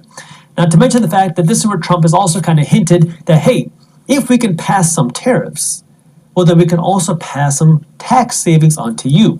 Which means, in theory, if you were to see lower income taxes, and then maybe you paid a little bit more money for your stuff at the grocery store, it could potentially still end up as a net positive, depending on how much you consume. Because if we see higher tariffs, well, that really then becomes more of a consumption tax. Because then this tariff ultimately gets passed down to how much things you buy. If you're not buying the things with tariffs, then the prices of those things may not go up and you may not feel that impact onto you. So this is where, again, uncertainty. We don't know what will see tariffs. We don't know which countries will see tariffs. We don't know to what extent tariffs will be, meaning how high the tariffs will be, and we don't know what countries will do in response to that. In addition to that, we also don't know what Trump is going to do with income taxes. We don't know if income taxes are going to get cut at all. We don't know if they're going to be potentially fully abolished, which really doesn't seem likely based off of the numbers that we have here. So that's why there's a lot of uncertainty. Yes, there could be worse inflation on certain items with the tariffs. There could also be a chance that inflation doesn't get worse on certain items. This is why I want you to be a financially savvy investor and not get caught up in the emotion, because I don't care if you're a Democrat, I don't care if you're a Republican, I don't care. I want you to understand money. I want you to understand how our economic system works. And I want you to understand how you can take better care of yourself and your family. That way, well, you can be a better provider.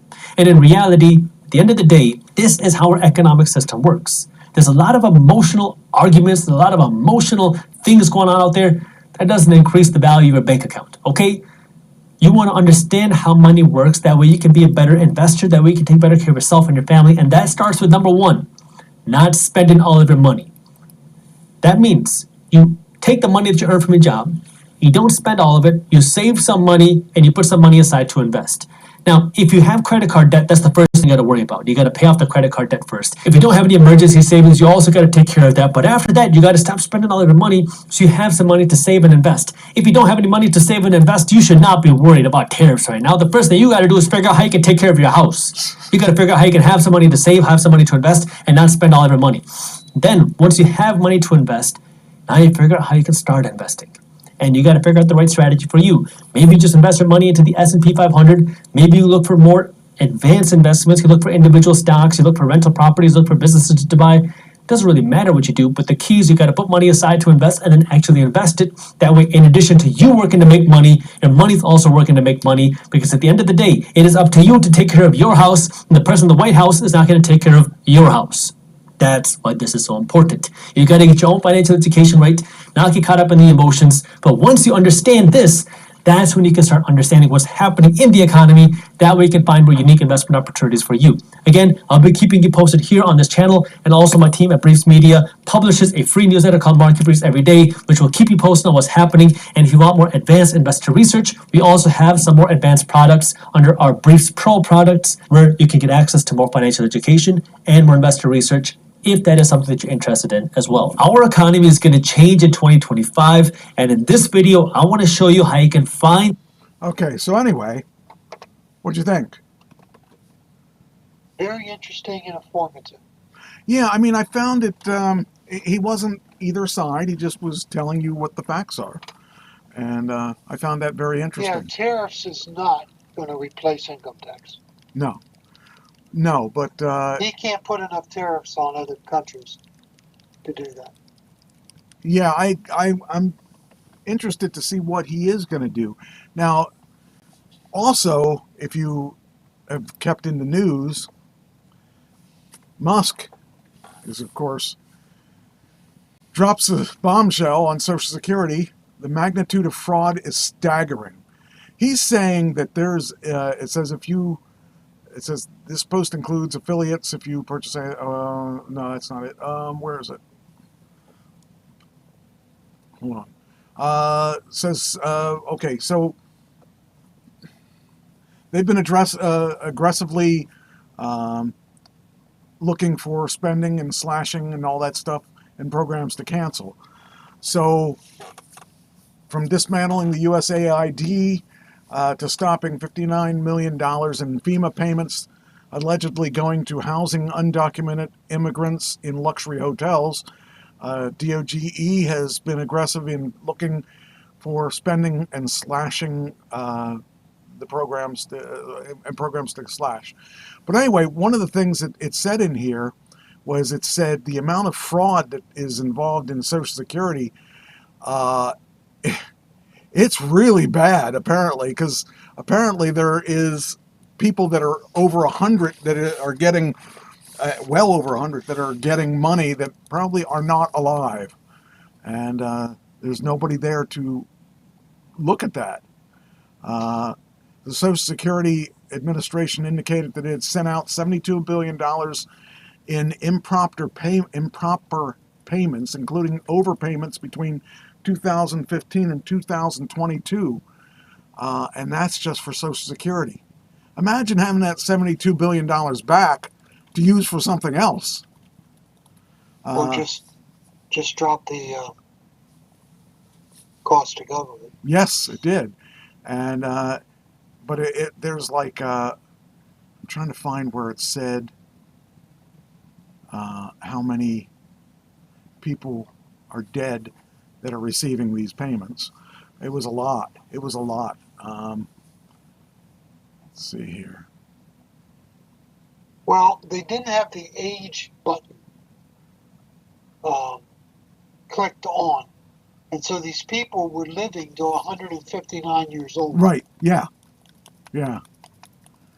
I mean, that's just poor employees, you know? That's not doing their job, you know? It's crazy. Yes, it says, but Americans are obese. They are obese.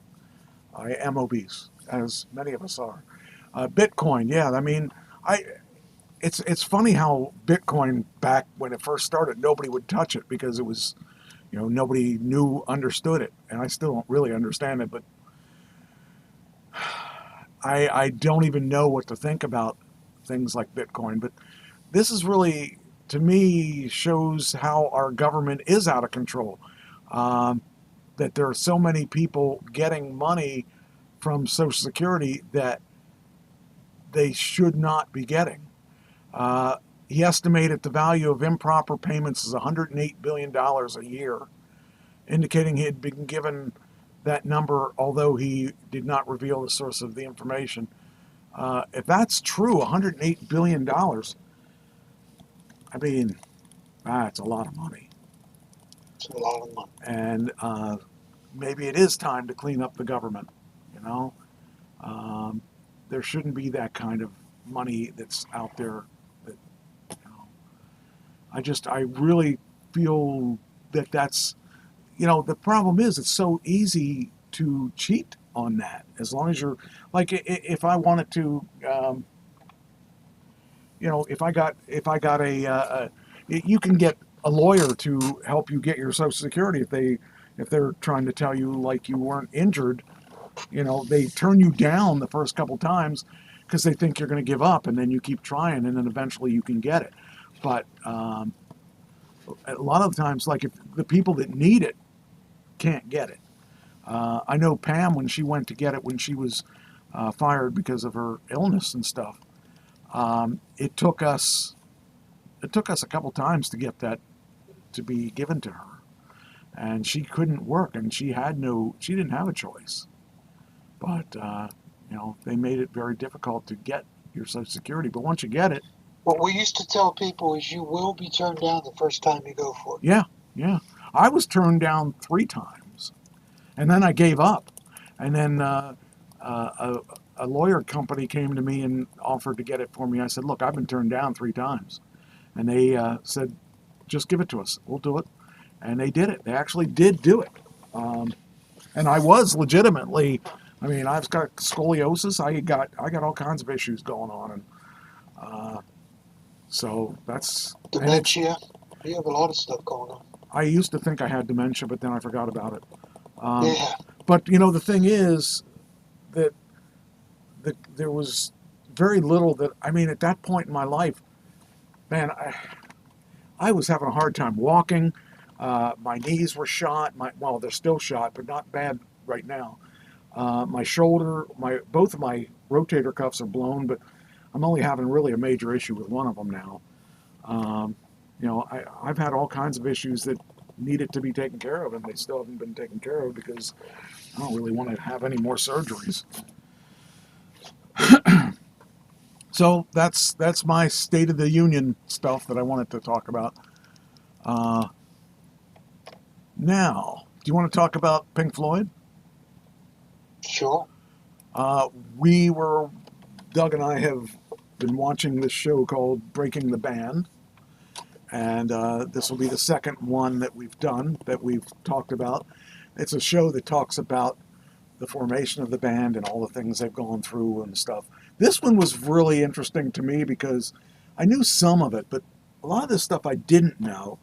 I didn't know a lot of it at all. Yeah, I didn't know, like I thought... I didn't know how dark it was. Yeah, it's dark. But I knew there were issues. I knew some of the issues, but I didn't realize they were as bad as they were. And so this will be something we can inform people of. Of course, it went back... Sid shaved his eyebrows. There you go. Yeah. There's a fact. Well, the thing I found interesting, one of the things I found interesting was that Pink Floyd was a completely different band in the beginning, and it was in the 60s. So that puts them together with a long history of weird stuff. And the thing is, the band didn't change that many people.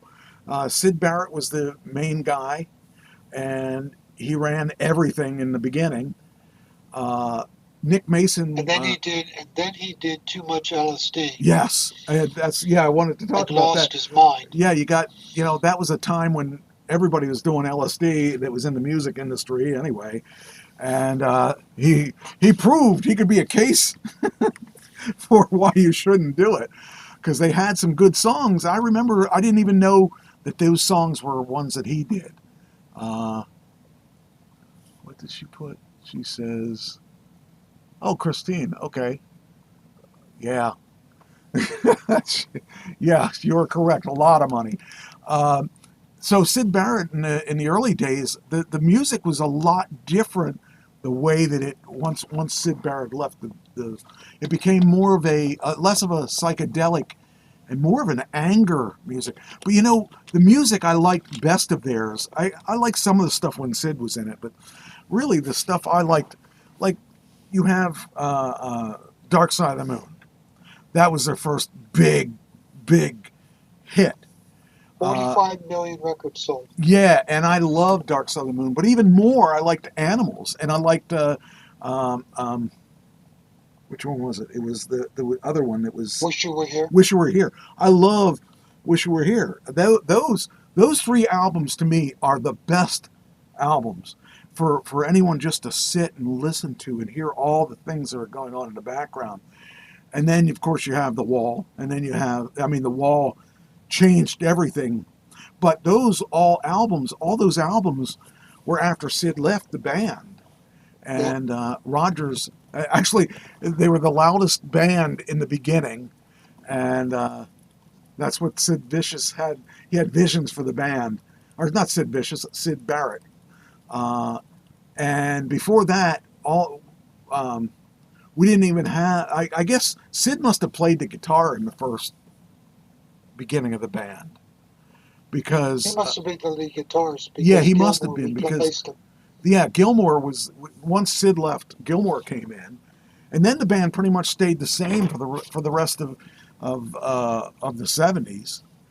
And Nick Mason was classic on drums, classic.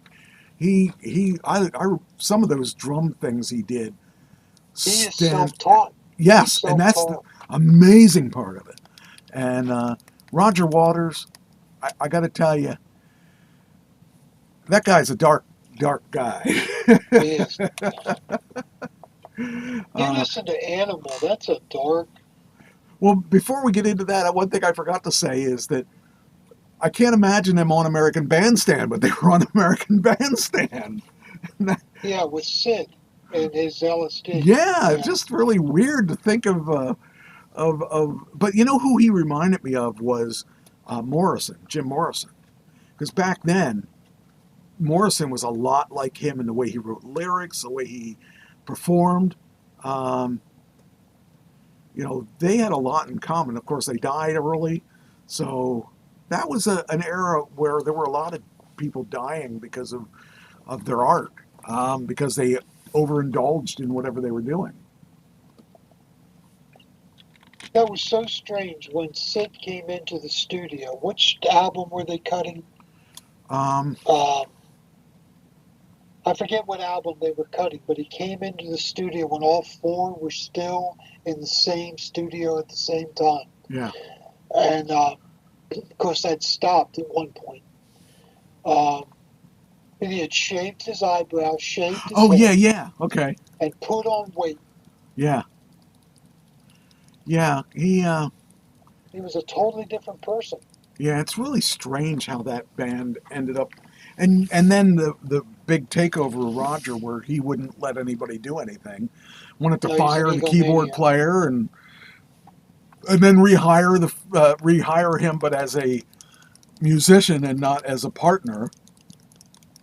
I mean, it's so weird. And they had so much money, and then they lost it all. Because they invested with a venture capitalist. You're not supposed to do that. Yeah. That was bad advice. Whoever gave him that advice. Yes. And Rick Wright on keyboards, he was classically trained. That was interesting to see that. I didn't know that. And EMI was the label that they were under in the beginning.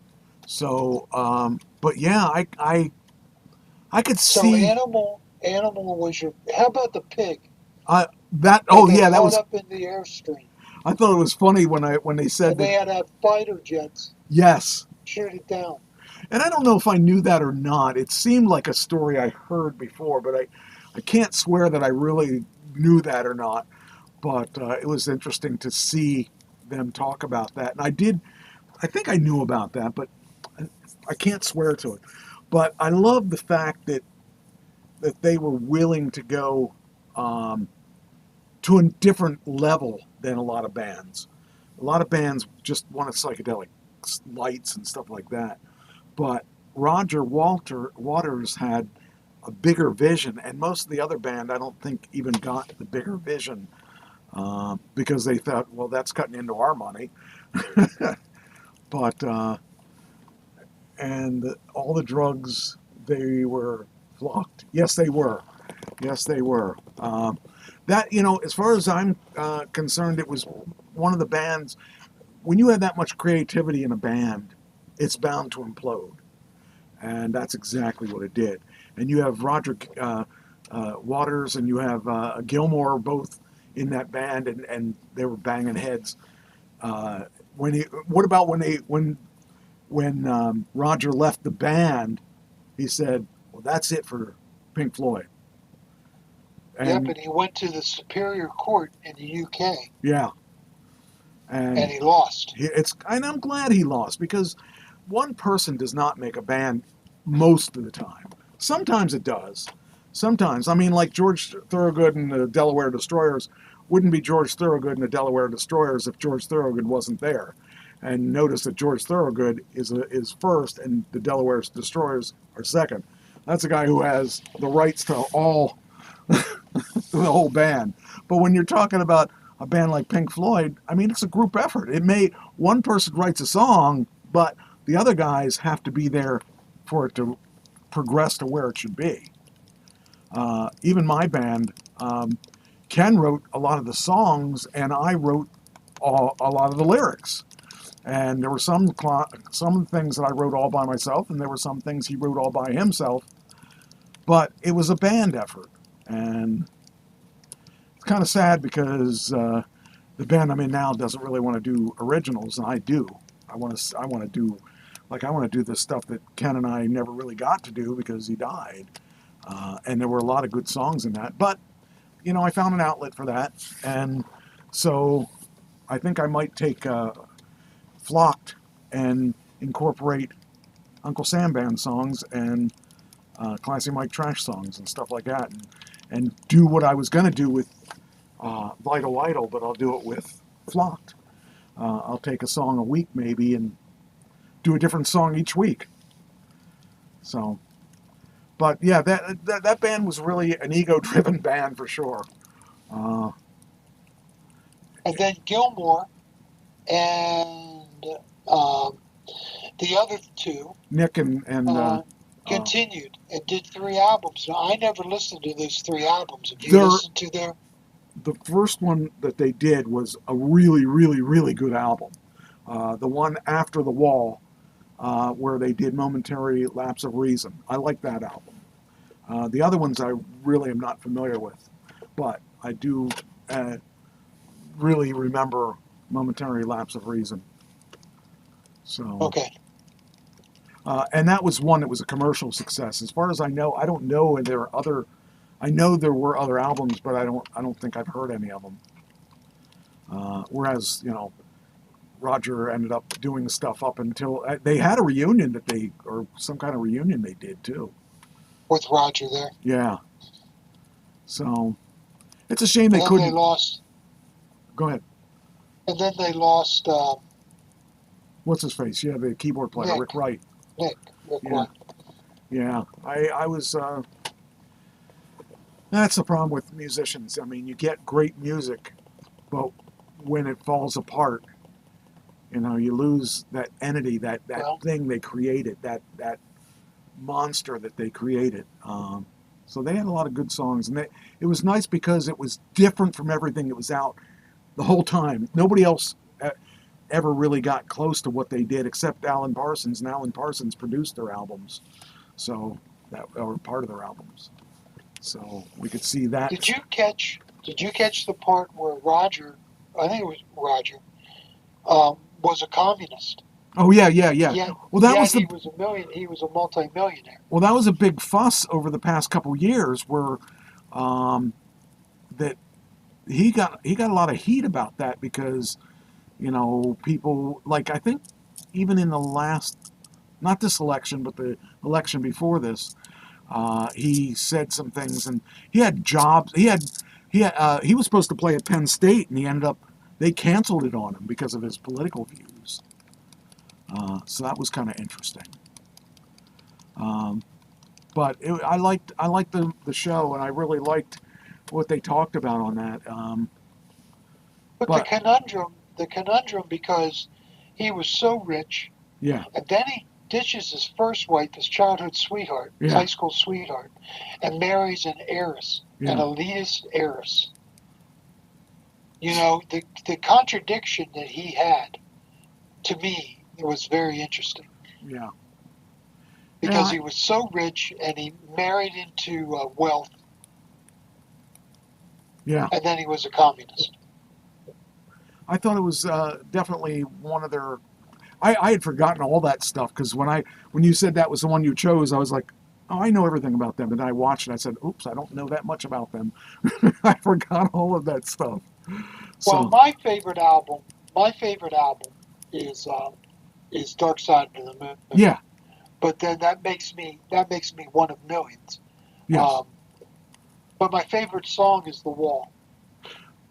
I would have a hard time putting them in any kind of strange order. I think Wish You Were Here and Animals were. It depends what mood I'm in. They're one of my favorites. Probably Animals above Wish You Were Here, but it depends on the day. I like the song Wish You Were Here a lot, and I like Dark Side of the Moon a lot. I would say The Wall is number 4 of the 4. So, Well, the album is not as good as the others, right. but I just like The Wall. That's just my personal. Yeah, I like the whole album, the whole Wall album. And did you see the movie? No. It was a long time ago I saw it, but it was really, really good. And, I think the Boomtown Rats guy played Pink. Can't remember. Gefford. You know what I'm talking about. I know you're talking. Yeah. So he did a really good job of that. And I would revisit that show again. I would actually revisit that to see it again. But that was a very forward-thinking show when they made that movie. I think that Roger Waters did a lot of was very, very forward about that movie. He was very. I felt when that came out, I really related to that album a lot. In fact, too much.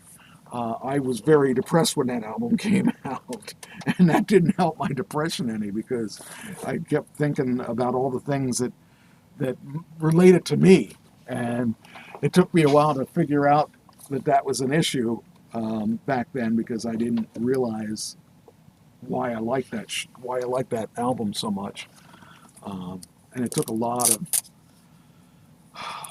inward thoughts. A lot of thinking about where I came from and where I wanted to go, and so that album had a lot of meaning to me from that point of view. But I thought musically, by far, Dark Side of the Moon, Animals, and Wish You Were Here were a whole lot better production. But in the same sense, The Wall seems like it's relative today as much as it was when it came out. So, and then they were innovative in the fact that in Dark Side of the Moon and The Wall, there's no break between cuts. Yeah. You have artificial breaks, but the music just plays. And I like their storytelling. Storytelling to me, see, Ken and I were all about storytelling. We wanted to tell a story in every song. And we actually wanted to put together something like The Wall. I mean, not The Wall, but telling a story all the way from beginning to the end. And we just never got to do it. It would have been awesome to be able to do that. Because we had the stuff. We had the music. We do have the music. And at some point, who knows? We might see it. Because if Vital Idol makes it, all our stories will be out there. All right. Any other questions? Any other statements on this? It was interesting to me. It's a small thing, but it was interesting to me that they were in exile in France because they had so many taxes. Yes. Yeah. When they lost all their money, they came after them. Yep. What was it? It was 20 million? Or I don't remember what Something it was. like that. It was a big number for back then. Yeah. I can't even imagine. But they all made it through. So, they made it together. Barely. Yeah. Well, okay, not together. Not really as much together, but they made it. Well, at the end, they weren't in the studio at the same time. Yeah. They didn't want to see each other. Right. And I can understand that. Nick, was it Nick? Nick, the drummer, was called back. He was on vacation with his kids. Oh, yeah. That was pretty bad. And Roger called him back off of vacation. Yeah. To get into the studio. That was kind of cool. Yeah. Yeah, but he was an egomaniac, and the studio was putting pressure on him. Right. To get it finished. So I guess he didn't have a choice, but still. I wonder if they split the money differently.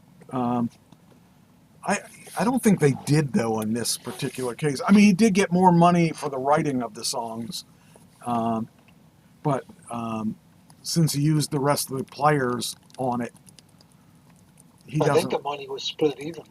I don't.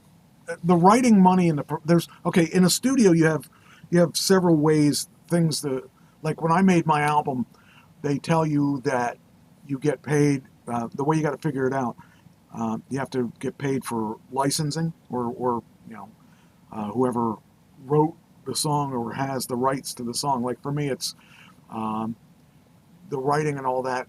What happens is the album has to know who to pay. So you can have a publisher, which we do have a publisher, but we're part of the publisher, so we didn't lose any money in that. We split the publishing with our producer because he ended up helping us rewrite some of the songs, and just it was a whole lot easier than negotiating it. We just split the publishing with him. And then there's performance money, which you get paid for the performance of the album. That's the two main ways you get paid, but you also get paid per purchase. So you get a certain amount of money for that. It doesn't come out to a whole lot unless you're selling a lot. So Now, when Nick was hired as a musician, he just got his pay. correct. Well, it was not Nick though. It was Rick Wright. Yeah. Rick. Yeah. He just got his pay. That Right. is the way I understand it. Yes. So he did. He So if you have George Thorogood and the Destroyers, George is getting all the money and he's just paying the band. Not necessarily. It depends how they wrote the deal up, because you can actually list people and break them out. Because if you leave the band and you played on this album, you still get paid your residuals as long as your name is on that album. In other words, they can't take that away from you. If you're in the Uncle Sam band and you played on Love in a Blender, even if I fire you and never use you again, you're still going to get paid for everything you did on Love in a Blender. So that's a nice thing. Even if you get fired, you're still going to get compensated. Got it. Not on any new stuff, but on the older stuff you will. All right. Next. This is that. Okay, next. Okay, so Shakira, I never listened to a Shakira song or even know what she sounds like, but she had a problem this past weekend. She was in another country playing her tour, and it says here she spent the weekend at an emergency room. In a post shared an Instagram story on Sunday, the Colombian singer revealed that she had been hospitalized the night before and would have to cancel her scheduled Peru show. I'm sorry to inform you that last night I had to go to the ER for an abdominal issue and currently hospitalized, the singer wrote on social media. The hospital scare comes amid Shakira's Los Mujeres Ya No Lauren World Tour. So she got out of the hospital and she did resume her tour, but what a weird thing to go to this country and end up in the hospital. She canceled her show due to the illness, but she wasn't.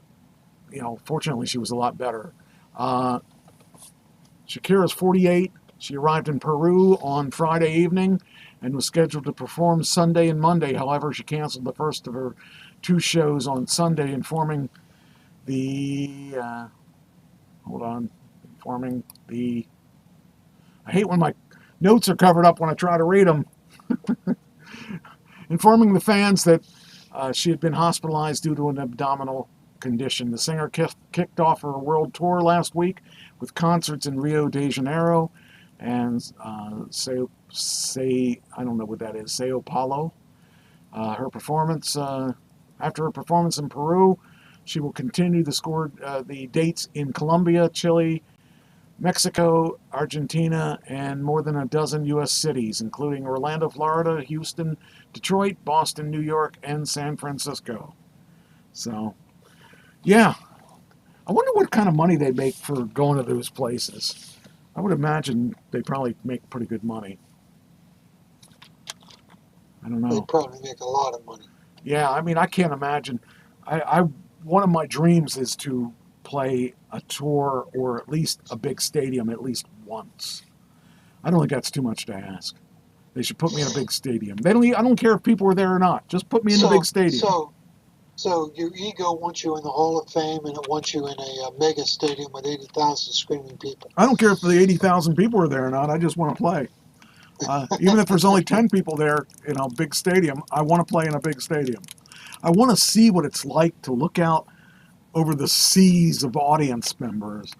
And I don't know if I could actually I think I'd have a heart attack because it's just so cool.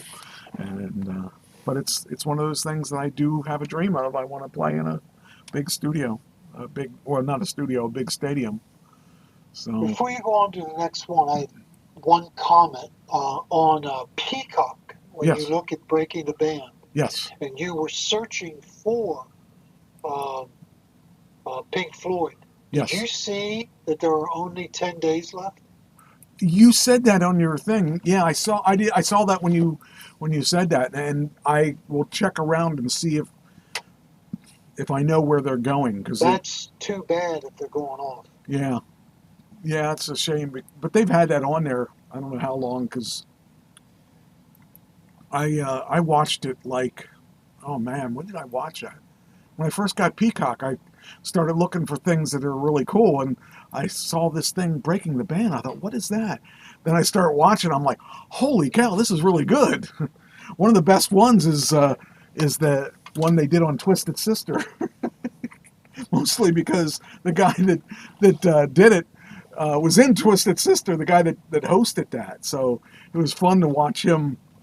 Like the one scene, the guy goes, "Yeah, our singer was an a-hole," and then He's a singer. and then they go to him, and he goes, "Well, I was kind of an a-hole. I shouldn't have, I screwed that up." And he's very, very humble now. But that band, I remember when that band was out. That was back when I was in Apathy, way back then. That was early or mid '80s at the latest. And the thing I liked about them was they were so different from people that were playing out at that point. And I loved the fact that you could be that way, that you could dress however you want it. You could go out there and do whatever you want it and just do it good. And that inspired me in a lot of ways. But at that point, I don't think I could have sang any of their stuff because Dee Snider was a very, very good singer. And now I think I probably could do one or two of their songs. And in fact, we did do I Am I Said, I think is the name of the song. Or no, that's not the one we did. We did the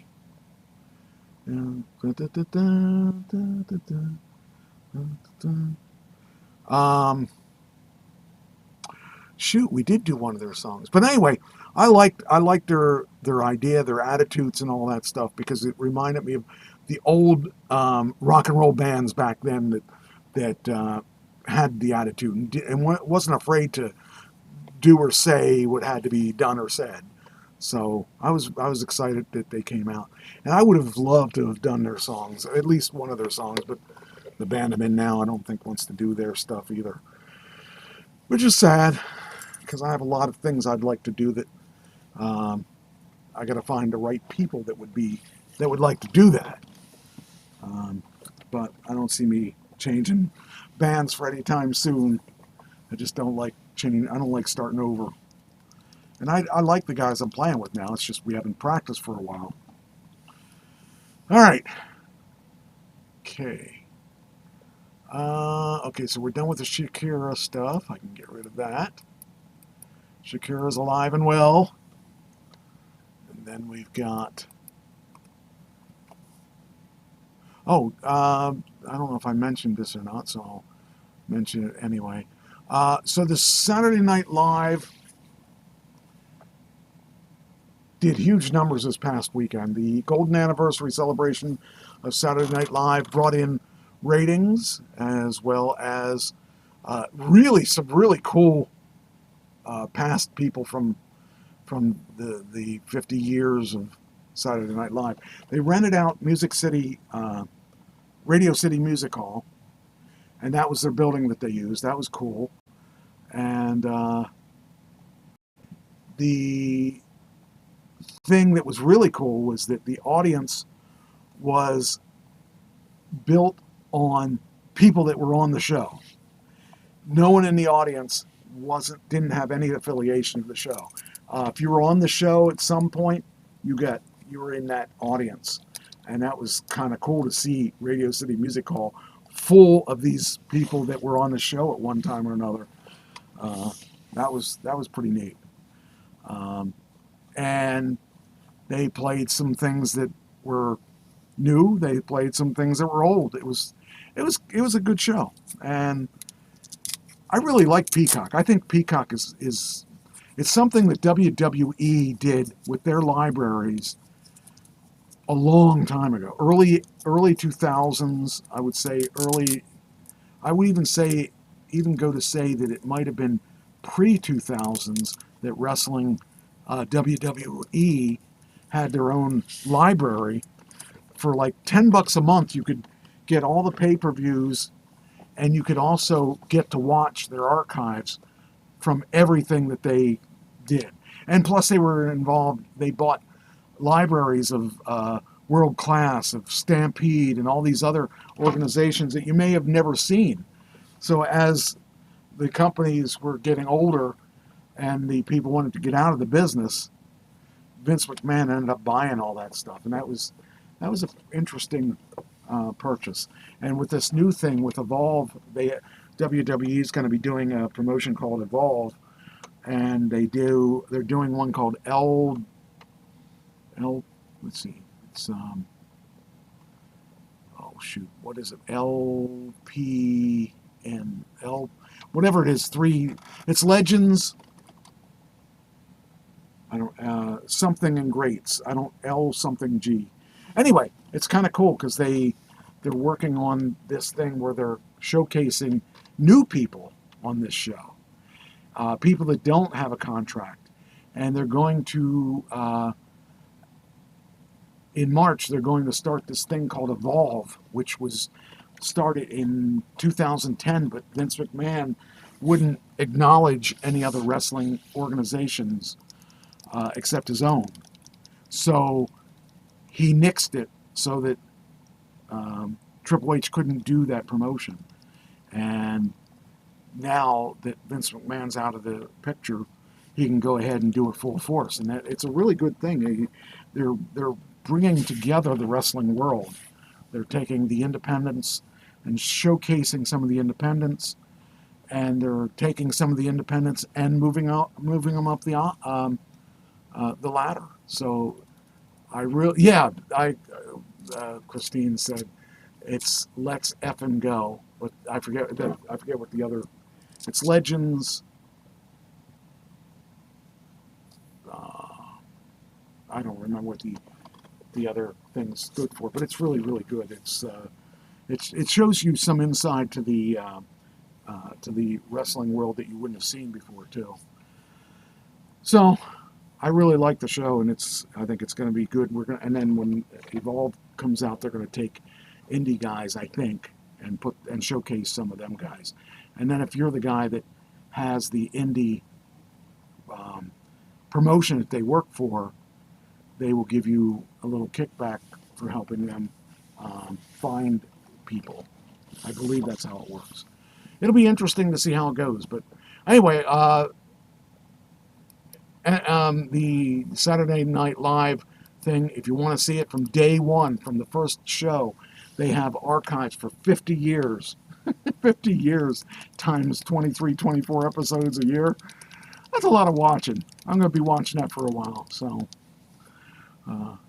that was fun to watch. Dan Aykroyd wasn't on the 50th anniversary. People speculated that there was a problem there, and the understanding was he just wasn't available that day.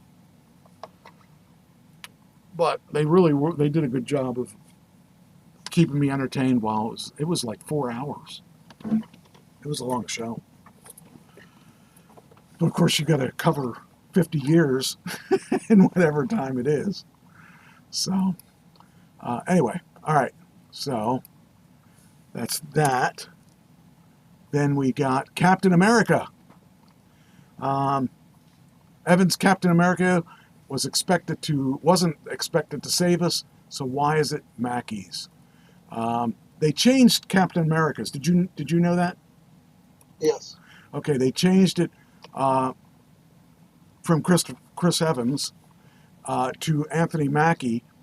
It should have been pretty much. I mean, he basically gave the if you saw the Endgame, you would have seen what happened in the first Captain America, and that would explain why why this guy is Captain America now.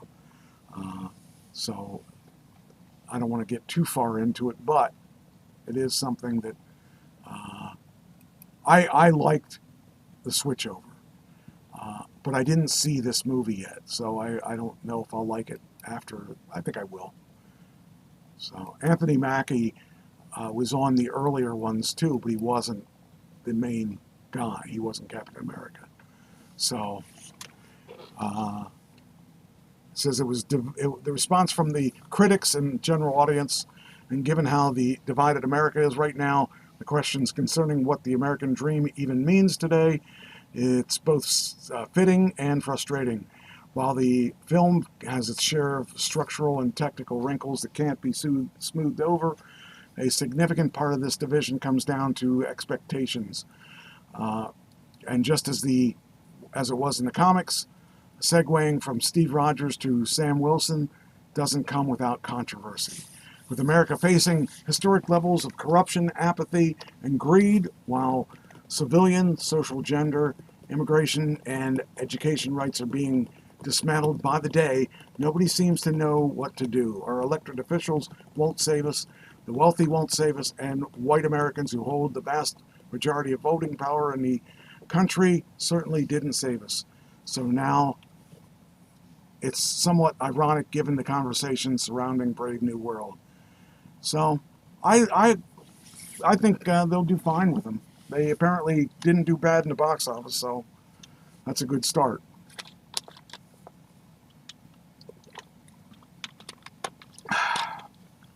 You haven't seen any of the movies, right? Any of the Marvel stuff? No, I'm not into comic books. Well, these are definitely, they're worth the investment of watching the history of them. I didn't even know about Marvel until they started coming out with all these things. Yet the comic books have been, they've been going around for a long time, but the only ones I ever heard of was Superman and Batman and all them guys, which aren't part of Marvel.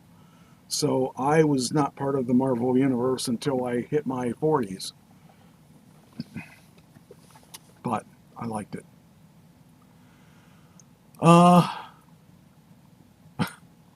I don't know exactly what this is about, but apparently fans hit a Dominic Mysterio dummy with a chair at Daytona 500. I don't know what that means, but it says here WWE star Dominic Mysterio's face was on an interactive experience at NASCAR's Daytona 500 where fans could hit it with a chair. You know, Dominic is playing his role just right. He's probably one of the most hated guys out there, and he hasn't really done anything except disrespect his father and stuff like that. But he's really played that role really well and made a lot of money from. What I don't understand, he's got women fighting over him. Yeah, I And think he's no catch. it makes me want to grow a mustache again. I think it's the mullet. They like the mullet. The mullet. Must Okay, be the mullet. must be. So that's all the entertainment stuff I have. So what did you want? What'd you have on your end? You covered it. Oh, okay. You had it in your repertoire. Well, that'll teach me. I got a lot of stuff yet, but I wanted to give you time to talk. Let's see here. All right. Then we will go on to the next section here. We're down to 9. Wow, it's 9:24 already. All right. Well, let's talk about the Delta plane. Another plane crash. What's going on? All of a sudden, we've got, we went 20 years, 25 years with no crashes. Then all of a sudden, boom, one right after another. Can you imagine being Flipping upside down and Oh, being lit man. on fire. I mean, it's bad enough to think about if you crash any way at all, but I still am not really sure that I understand how this plane's upside down. Oh. And then you're sitting there upside down. That would make me sick. Did it say why it? Let's see here. Not yet. They don't know yet. Okay. It says Delta Airlines, operated by Endeavor Air, crashed and overturned. And it was with a landing, right? So they actually... It was with a landing. They're lucky. They are so lucky. I mean, I would have never... I couldn't imagine everyone getting out alive. Let's see here.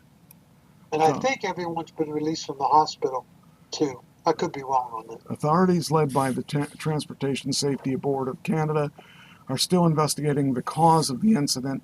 The aircraft was flying from Minneapolis amid heavy winds with gusts up to 40 miles per hour. Temperatures around 18 degrees Fahrenheit, and the airplane was 16 years old and can operate. It's been operated for 2 or 3 decades.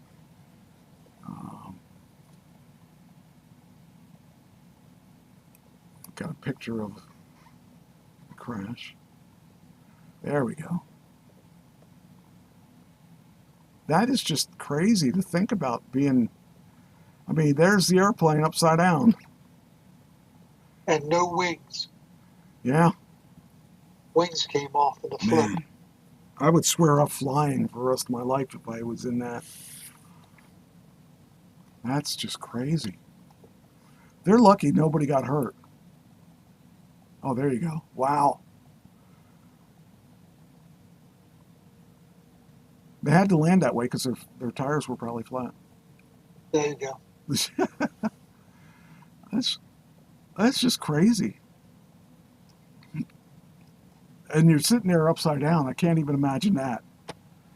Ooh. But yeah, that's. And then there's Pope Francis will remain in Rome's hospital longer than expected due to complex clinical picture from a respiratory tract infection.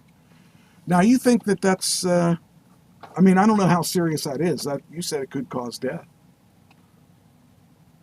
Well, if it turns into pneumonia, I mean, he's 88. pneumonia can kill an 88-year-old. Yeah.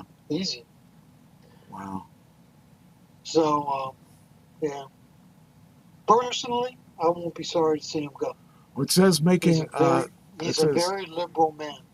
It says after a weekend bout of bronchitis, making his 4th hospitalization since his 2013 election. Do you have to be elected to be a pope? Oh, sure. Yeah. They go into an enclave with all the cardinals. Okay. And they have speeches, and they have votes. And they let you know by by the color smoke coming out of the big chimney. Oh, wow. And yeah, it's a big production. People watch worldwide, waiting for a new pope, and it's huge. And the betting markets are out there betting on who's going to be the pope, and you can wager a lot of money on it. And pretty disgusting when you do that, but that's the way it goes.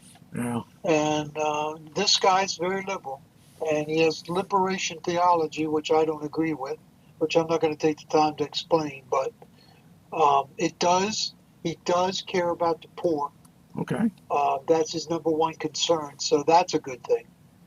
But he's had a lot of liberal policies and replaced a lot of conservative cardinals and bishops with liberal cardinals and bishops, and I'm pretty I'm not a Catholic, but I'm pretty conservative, so that's a shame. But I don't want to see him die, you know, because he does care for the poor and the downtrodden. Yeah. And I've spent my career working with the poor and the downtrodden. Yes, you have. So that I appreciate from him. So there you go. That's pretty much the synopsis there. I have, okay, here you go. This is near your original home, not your current home. 400 pounds of marijuana seized from a box truck on 78 in Lebanon County. Jeez. I don't even know what 400 pounds of marijuana looks like. A lot of pounds. That's a lot. Man, that's, and to think about what you got to pay for legal marijuana. Well, I tell you what, the dealer is very, very upset. Because he lost a lot of money. Oh yeah, for sure. I just can't. And he owes somebody big time. Yeah. Well, it says here that 3 men were arrested by the state police when they found 400 pounds of marijuana during a traffic inspection on I-78. Kevin Rodriguez Olivo, 25 of Wilkes-Barre, Starley Francisco Lendoff, 25 of Kingston, Alfonso Francis Roman, 64. There's the troublemaker of the 64 of Dominican Republic. Were taken in custody after a motor carrier safety assistance program inspection of the box truck revealed 2 pallets of marijuana. Wow, it's only 2 pallets, and it's, oh really? I would have thought it would have been more. Piece? That's only, oh wow. All 3 men were charged with possession with intent to deliver. They weren't just, I guess they weren't just saving it for themselves. Well, Mike, a brick's not that big. A brick's like a shoebox. Okay. So that's a pound, close to a pound. Wow. So that could fit on a pallet pretty easy, 200 pounds. Yeah. Wow. That's crazy.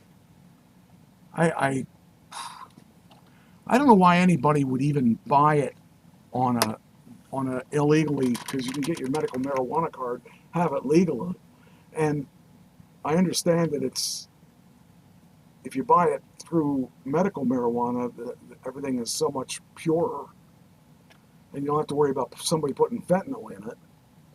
The high is better on medical marijuana gotten from a dispensary. Yeah.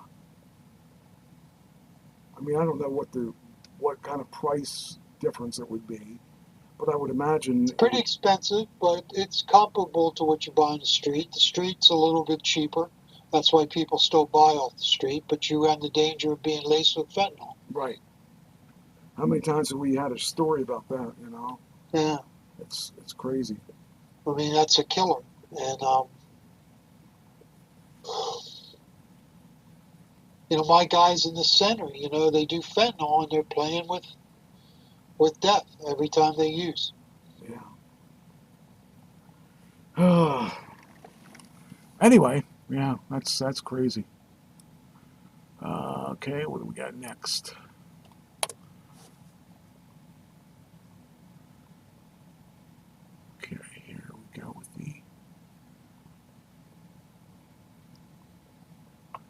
to death do us part. Background is that marriage is legally or socially binding until the union between two or more people, often, but not always, depending on the cultural or historical context, between a woman and a man. It's accompanied by complex obligations in terms of property ownership, child rearing, social roles, emotional support, sexual access, and kinship. Social scientists have had advanced theories explaining this elaborate bonding process. The functionalist view suggests that marriages supply social stability, a sexual outlet for adults, domestic labor, legitimate offspring, and a foundation of socializing children. Simpler argument suggests it was invented to recognize the pairing of adults and their children. The oldest recorded marriage. Any idea? No. The oldest recorded marriage occurred in Mesopotamia around 2350 BCE. I don't even know what the E is. What's BCE? Before Common Era. Era. Okay. So its Common Era is from 0 BC, 0 AD on, Okay. after death of Christ. And BCE is before that. Okay. So they took away the Christian aspect to it, the religious aspect to it, and just called it the Common Era. Okay. Scholars believe that early marriages were primarily patriarchal. I don't know how to pronounce that. Patriarchal. That's it. Yeah, that's it. And revolved around political allegiances and owning property, including sometimes multiple wives and children, rather than affection. Early recorded instances of marriage in Asia occurred much later, between 402 and 221 BCE in China. Ceremonies consisted of elaborate exchanges of gifts, astrological readings, and feasts. The bride and groom might not meet until the wedding day, and some reluctant brides were locked in wooden sedan chairs and carried to the groom's family estates. Now that's the good marriage to get. That's right. There's nothing like a reluctant bride. Yeah, get married that day. You get to meet people and all that. Historical African marital relationships are harder to generalize. Matrilineal societies where lineage and inheritance passed through the female line exist across parts of Central Africa. While monogamy is widely practiced, polygyny, Yes. what is it? Polygamy. Okay. The practice of marrying multiple wives and polyandry and multiple husbands per wife has been permitted across large swaths of the continent. The linkage of love and marriage during the 18th century Enlightenment and the search for individual happiness, industrialization led to widespread urban migration, helping to decouple marriage from economic alliances and giving more people opportunities to seek love and fortune. Today, almost 90% of Americans see love as the key component of a successful marriage. Same-sex marriage, legalized in the U.S. in 2015, was recorded in Rome the 1st century, with the Roman Emperor Nero marrying an unconsenting male slave in a public ceremony. Did you know about this? No. Oh, this is pretty scandalous. In what is now known as the Americas, alternative partnerships were common before colonization. Divorce has likely always existed alongside marriage.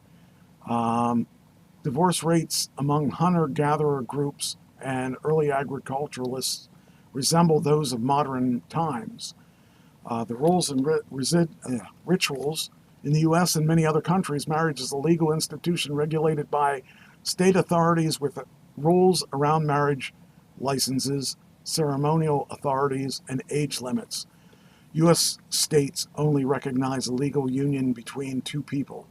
The states have been stripped of some of the rights to regulate marriage. Those that previously prohibited interracial had their I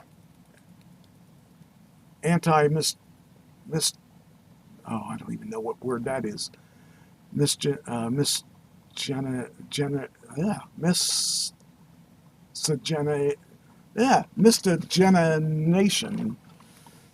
law struck down by the Supreme Court in 1967. Ritual practices are an inextricable part of courtship and weddings. From Ghana came the practice of sweeping away past strife with a broom and then jumping over it, which is still observed by African couples in numerous countries. Does the country even need to be alive? Or does the couple even need to be alive? Ghost weddings are practiced in China. Did you ever hear of ghost weddings? No. This is all new to me too. I've never heard of ghost weddings, but I read about this in this thing, and it fascinated me. Now I can't find. There it is. Okay. Ghost weddings are practiced in China and other countries to ensure dead family members aren't alone in the afterlife. They can unite with two deceased partners or one living and one dead. This is really bizarre to me. The marriage rate in the U.S. has plummeted almost 60% since 1970s. More than half of Americans believe marriage is important, but is not essential to leading a fulfilling life. On average, Americans are marrying later, while women, now more financially independent, are more than twice as likely to as men to file for divorce. I believe that.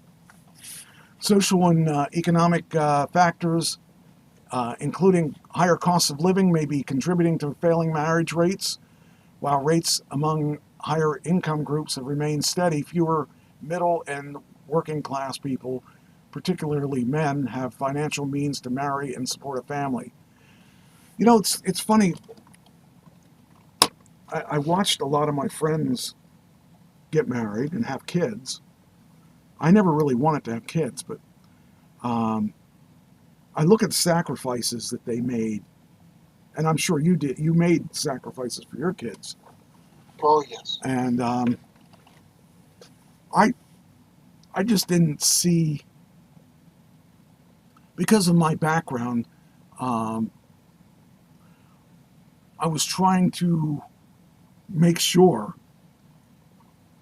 I didn't end up like my father and mother, where I was trying to build something with nothing and always having to figure out how I was going to pay for things. So I opted not to have any kids, which later in life, I sometimes wonder what it would be like to have kids. It's a blessing. But to me, it was more important for survival to not have kids. So,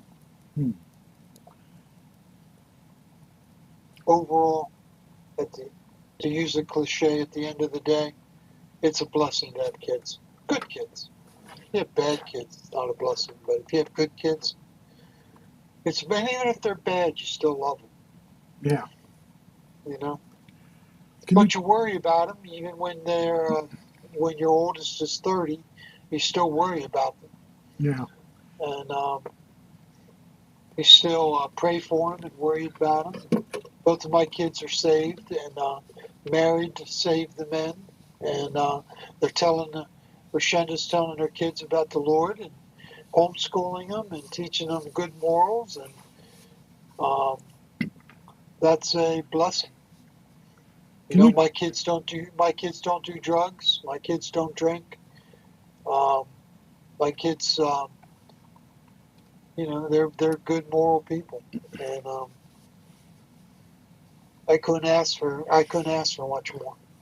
Can you take the helm for a few minutes? You betcha. Go ahead. Go to the next slide before you go. What's that? Go to the next slide before you go.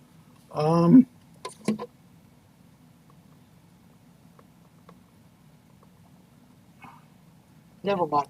Let's talk about Musk. Okay. The hated Musk. He is hated by the Democrats. They claim he is unelected. He is a czar or an unelected tyrant, and and he's being unfair to people. There's a lot of federal workers that are laid off and losing their jobs, and that's a shame. I don't like to see people losing their jobs, but the workforce needs shrunk, and it's bloated. And of course, they made some mistakes. They laid off people from the agency that protects our nuclear sites. Not a good idea. They laid off people from the FAA. Probably not a good idea. But all in all, I think Musk is doing a good job. That's my personal opinion. I think too. I agree with you on that. So, but he's hated. I mean, he is experiencing the same kind of hate that Trump gets. Oh, probably more in some ways, because some people. And if you listen, and if you on News Nation, they did an hour expose on Musk, and they had his father on. Oh. And his father said that Musk likes to be liked, where he's doing the wrong thing to be liked, because he is being hated. And he's remarked that he understands what President Trump goes through. Yeah. The hatred that's spewed before him. And but I think he's doing a good job. I think he's hitting the right notes, and I think he's that he is going to audit Fort Knox, because the theory now is that Fort Knox does not have all the gold they claim to have. Yes, I saw that today. So, and he's going to audit the Pentagon, and that's where he's going to get in real trouble. Because if he starts talking about eliminating some programs, congressmen and senators are going to get very upset, because they like their government projects in their state and in their districts. He's going to get some pushback. He messes with the Pentagon. So we'll see how that goes. But someone's got to do this, and Trump planned this for 4 years. Yeah. So, yeah, love him or hate him, he has a plan. That's for sure. I've never seen anyone so together as far as that goes. He's done more in 6 weeks than people have done in their entire. Yeah. Than Biden did in his entire 4 years. Well, that's. It's weird to think about that too, because I would have been happy if he just did half of what he's done this term for the whole time. But he's like, really, I find it interesting. That now he has 60 some lawsuits against him, so some of the things he's doing are going to stop. Yeah. He's not going to win all the cases, But I think even the ones that go to the Supreme Court, he won't win them all. I think that the key was you throw everything out there and see what sticks. Yes. And he did some things on purpose just to distract everybody. Yes. He's pretty smart about how he's doing. All right. Sorry about the situation there. I just had something I had to get out of my throat. I was feeling there. Car talk. Okay. Car talks. Are you done with what you were talking about? Sure. Okay. I'm done. Car talks have collapsed. Japanese auto giants Honda and Nissan have officially ended their $60 billion merger discussions. They would have created the world's third largest automaker if they brought it together. The pair said that the deal collapsed due to disputes over management structure, with Honda proposing to make Nissan a subsidiary. Both companies emphasized the need for a quick decision-making in the rapidly evolved electric vehicle market. Merger talks began in December as a potential lifeline for Nissan, which has been struggling since its ex-CEO, accused of financial misconduct, made headlines by escaping Japan in a large box. Can you imagine leaving your country in a huge box just because you were that scared of what's going to happen to you? Well, there's also the thing called Harry Carey, Yes. and that is legal suicide, where you fall on your sword. Mm. And honor is so big in Japan that he might have been daunted, or I don't know the right word, into doing it. Yeah. And because of the disgrace that came with it, and he wanted to bail, I'm sure. Plus, the law was after him. So I don't know what was the bigger motivator. Well, one thing it says is Nissan reported a 78% drop from the year earlier in the third quarter operating profit. Do you see many Nissans on the road? I don't. In America. I've always thought that there were a lot of them out there. I always thought the Maxima was one of the best-selling cars, and that's the first name that came to mind was Maxima. Yeah, but when you think of Japanese cars, you think of Honda, Yeah, Subaru, Toyota. yeah, and I think Toyota makes a great car. Nissan, I always thought was considered a higher end car, but if it dropped that much, there has to be a reason for it. Maybe because they didn't they didn't stay with the times. I don't know. But it's really strange to think that that Nissan and Honda would have been together. And it says here a 78% drop from a year in the third quarter. In contrast, Honda reported a 5% increase in third quarter operating profit.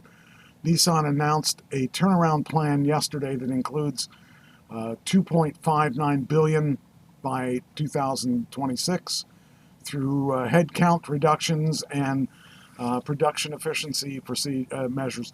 A lot of these companies, they get too big, and it's kind of like the government, where there's a lot of people of overlapping. We have a lot of extra employees that probably don't need to be there. It says the pair said they would continue their strategic partnership in electric vehicles and other fields.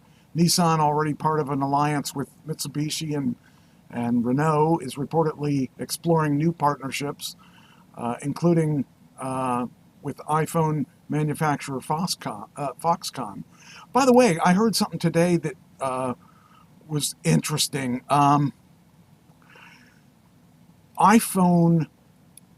The next iPhone update is going to have an update that allows you to use it with Starlink. That Is would that T-Mobile? No, I don't. Because T-Mobile is going with Skylink. So is Apple going with it too? I think Apple's giving you that option. So Well, that would be great, because then that means you're not going to run out of yep, service anywhere. everywhere you are. So it makes me totally think that I might have to change carriers after this. I'm going to give them time to work all the bugs out, but Starlink is a very interesting thing to make Elon a little bit more money. He might actually be able to keep his job, Keep his J job. He won't have to do second shift. That's right. He won't have to do the government job because he'll have enough money to make it. Oh man, that's so weird. All right. Next we got, all right, so gas. Let's talk about gas. We'll wrap it up with gas. So gas, what's gas out in your area? About 329. Okay, Something like that's that. not bad. Well, would you how much do you think Iran pays per gallon? Probably about 50 cents. Would you believe 11? Dollars? 11 cents a gallon. 11 cents. Yeah, I would believe it. How about Libya? What do you think they pay? Libya has gas. I don't know. They probably pay $5. 12 cents a gallon. 12 cents a gallon. Venezuela, Another one, 12 cents a gallon. 13 cents a gallon. How about Angola? I have no idea. $1.24. Egypt, They have no oil, so I would say they're probably 150, 128. 128, Algeria, 135. 128. Kuwait, Kuwait has oil, so they may be 150. 129.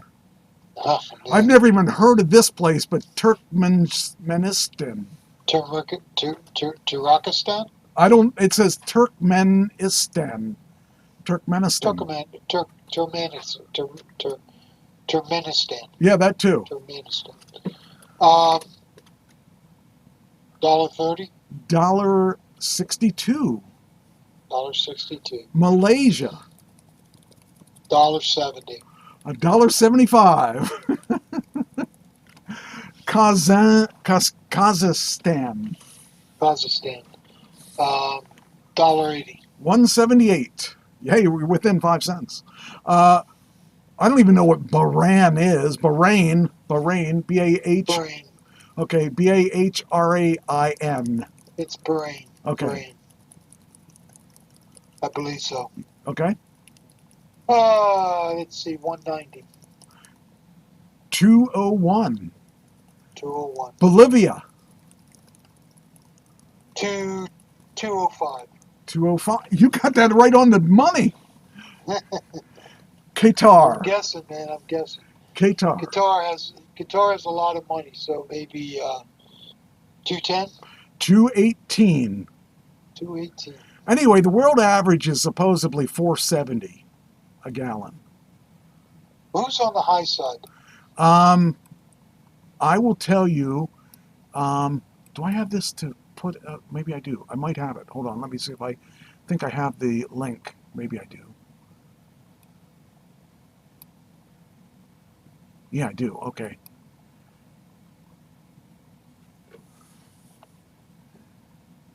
All right, here we go. Norway, 724 a gallon. Let's see. There's 844 a gallon for wherever that is. Canada's 474 a gallon. Brazil, 349 a gallon. ZAF, I don't even know what ZAF is, but that's 446 a gallon. Iran is lowest at 11 cents. Can you imagine 11 cents a gallon for gas? Well, I remember 33 cents a gallon. When I first started driving, And I remember my uncle complaining about it. when I first started driving, it was 66 cents a gallon, and the next week it went up to 75 cents a gallon, and then it was $1.25 a gallon. So I missed all the cheap stuff for that area. I used to pay $32.9. I used to get 3 gallons for $1. Got a penny change. Wow, that's just crazy. I mean, these prices. Russia is $2.28 a gallon, and here's the highest one, $12.90 a gallon. Who pays that? Hong Kong, That's a lot of money. China pays $4.40, but Hong Kong pays $12.90. I just insane. Australia $3.91. Some of these places I don't even know what they are because they have them shortened. What's the average in the U.S.? U.S. Let me see if it says. Okay, the average. $3.42. Okay. So I found that interesting. All that gas stuff being out there, but some of the places I was really surprised that they weren't higher. Not knowing Brazil, but Brazil $3.49. I'm shocked at the Hong Kong being $12.90. No wonder they want electric cars. So I would imagine at that price, I don't know what ZAF is. I don't know what that stood for. It's Africa, I guess, somewhere in Africa. So I thought that was interesting how much they are for that, and like I said, I thought they would be. So I never really imagined anything at 11 cents. I never realized there was that much markup in this stuff. So just a little interesting. Well, California averages about $6 a gallon. Yes. Some places I think are 7, but there's enough places. That would be California. Yeah, that's crazy stuff. Because of the taxes. Yeah. Plus, they want to tax you per mile. Really? Yes. Oh. Well, that's not good. They want it. They have been toying with for a couple years now about taxing you per mile.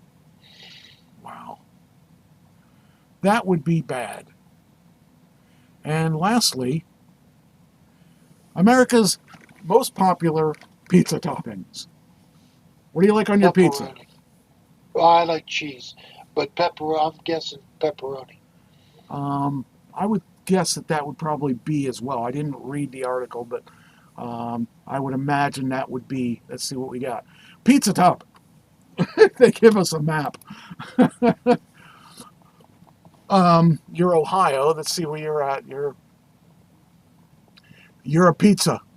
You're a pepperoni, as is most of the country.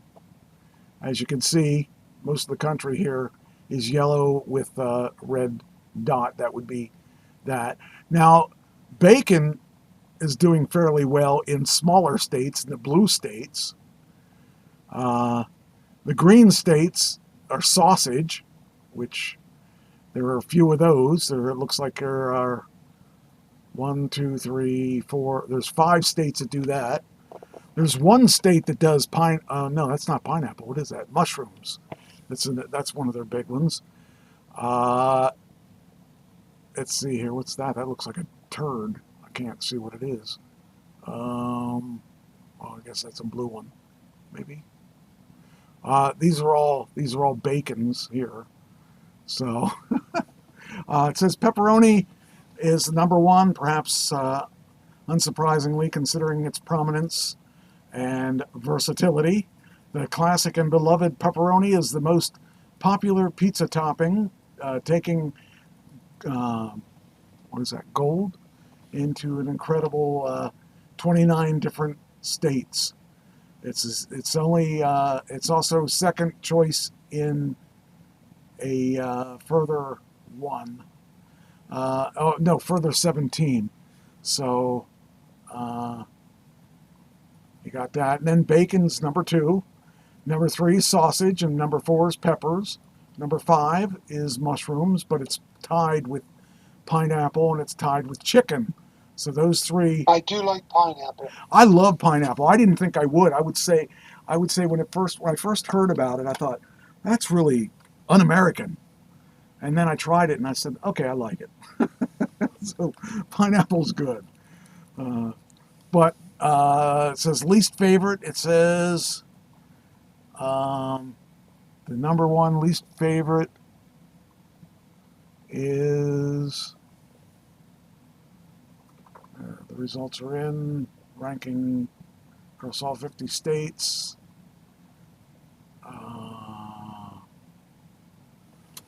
Other topics, well, who's the winner of that? I think, does that mean, oh, okay, so I guess the least favorite would be pineapple. I don't agree with that. I would say peppers, or I like mushrooms are okay too, but yeah. It says basically leaves the best feast with pepperoni taking over half of its spots, but I guess the worst one is pineapple on this, and I disagree with it. I think pineapple is the unwritten hero. So, makes me hungry now. Yeah. All right, well, we had a different show. We talked about pizza toppings. We talked about gas prices. What more could we have talked about? We talked about all the politics that we could possibly talk about. So I think we had a lot of variety tonight. I agree. So, all right. Well, I guess we ought to call it then. And glad you made it here. Haven't had that many problems with that. We make a good team, you know that? I think so. So, all right. Well, I will let you go, and I will let everyone else go, and talk to you guys next week. Same bat time, same bat channel. And I'll let you know what I find out this weekend, or what I find out tomorrow, I guess. So, Yeah. hopefully, Big day. yeah, it's going to be a crazy day. I hope it warms up a little bit. So, I actually got to set my timer on my charger to try. I'm going to charge more than I normally charge for tomorrow because I got a long trip. I try to keep my charge to about 70 to 80%. But when I take a trip, I usually go to 90 to 95. So, all right. I will talk to you later on then. Take care, everybody. All right. Talk to you later.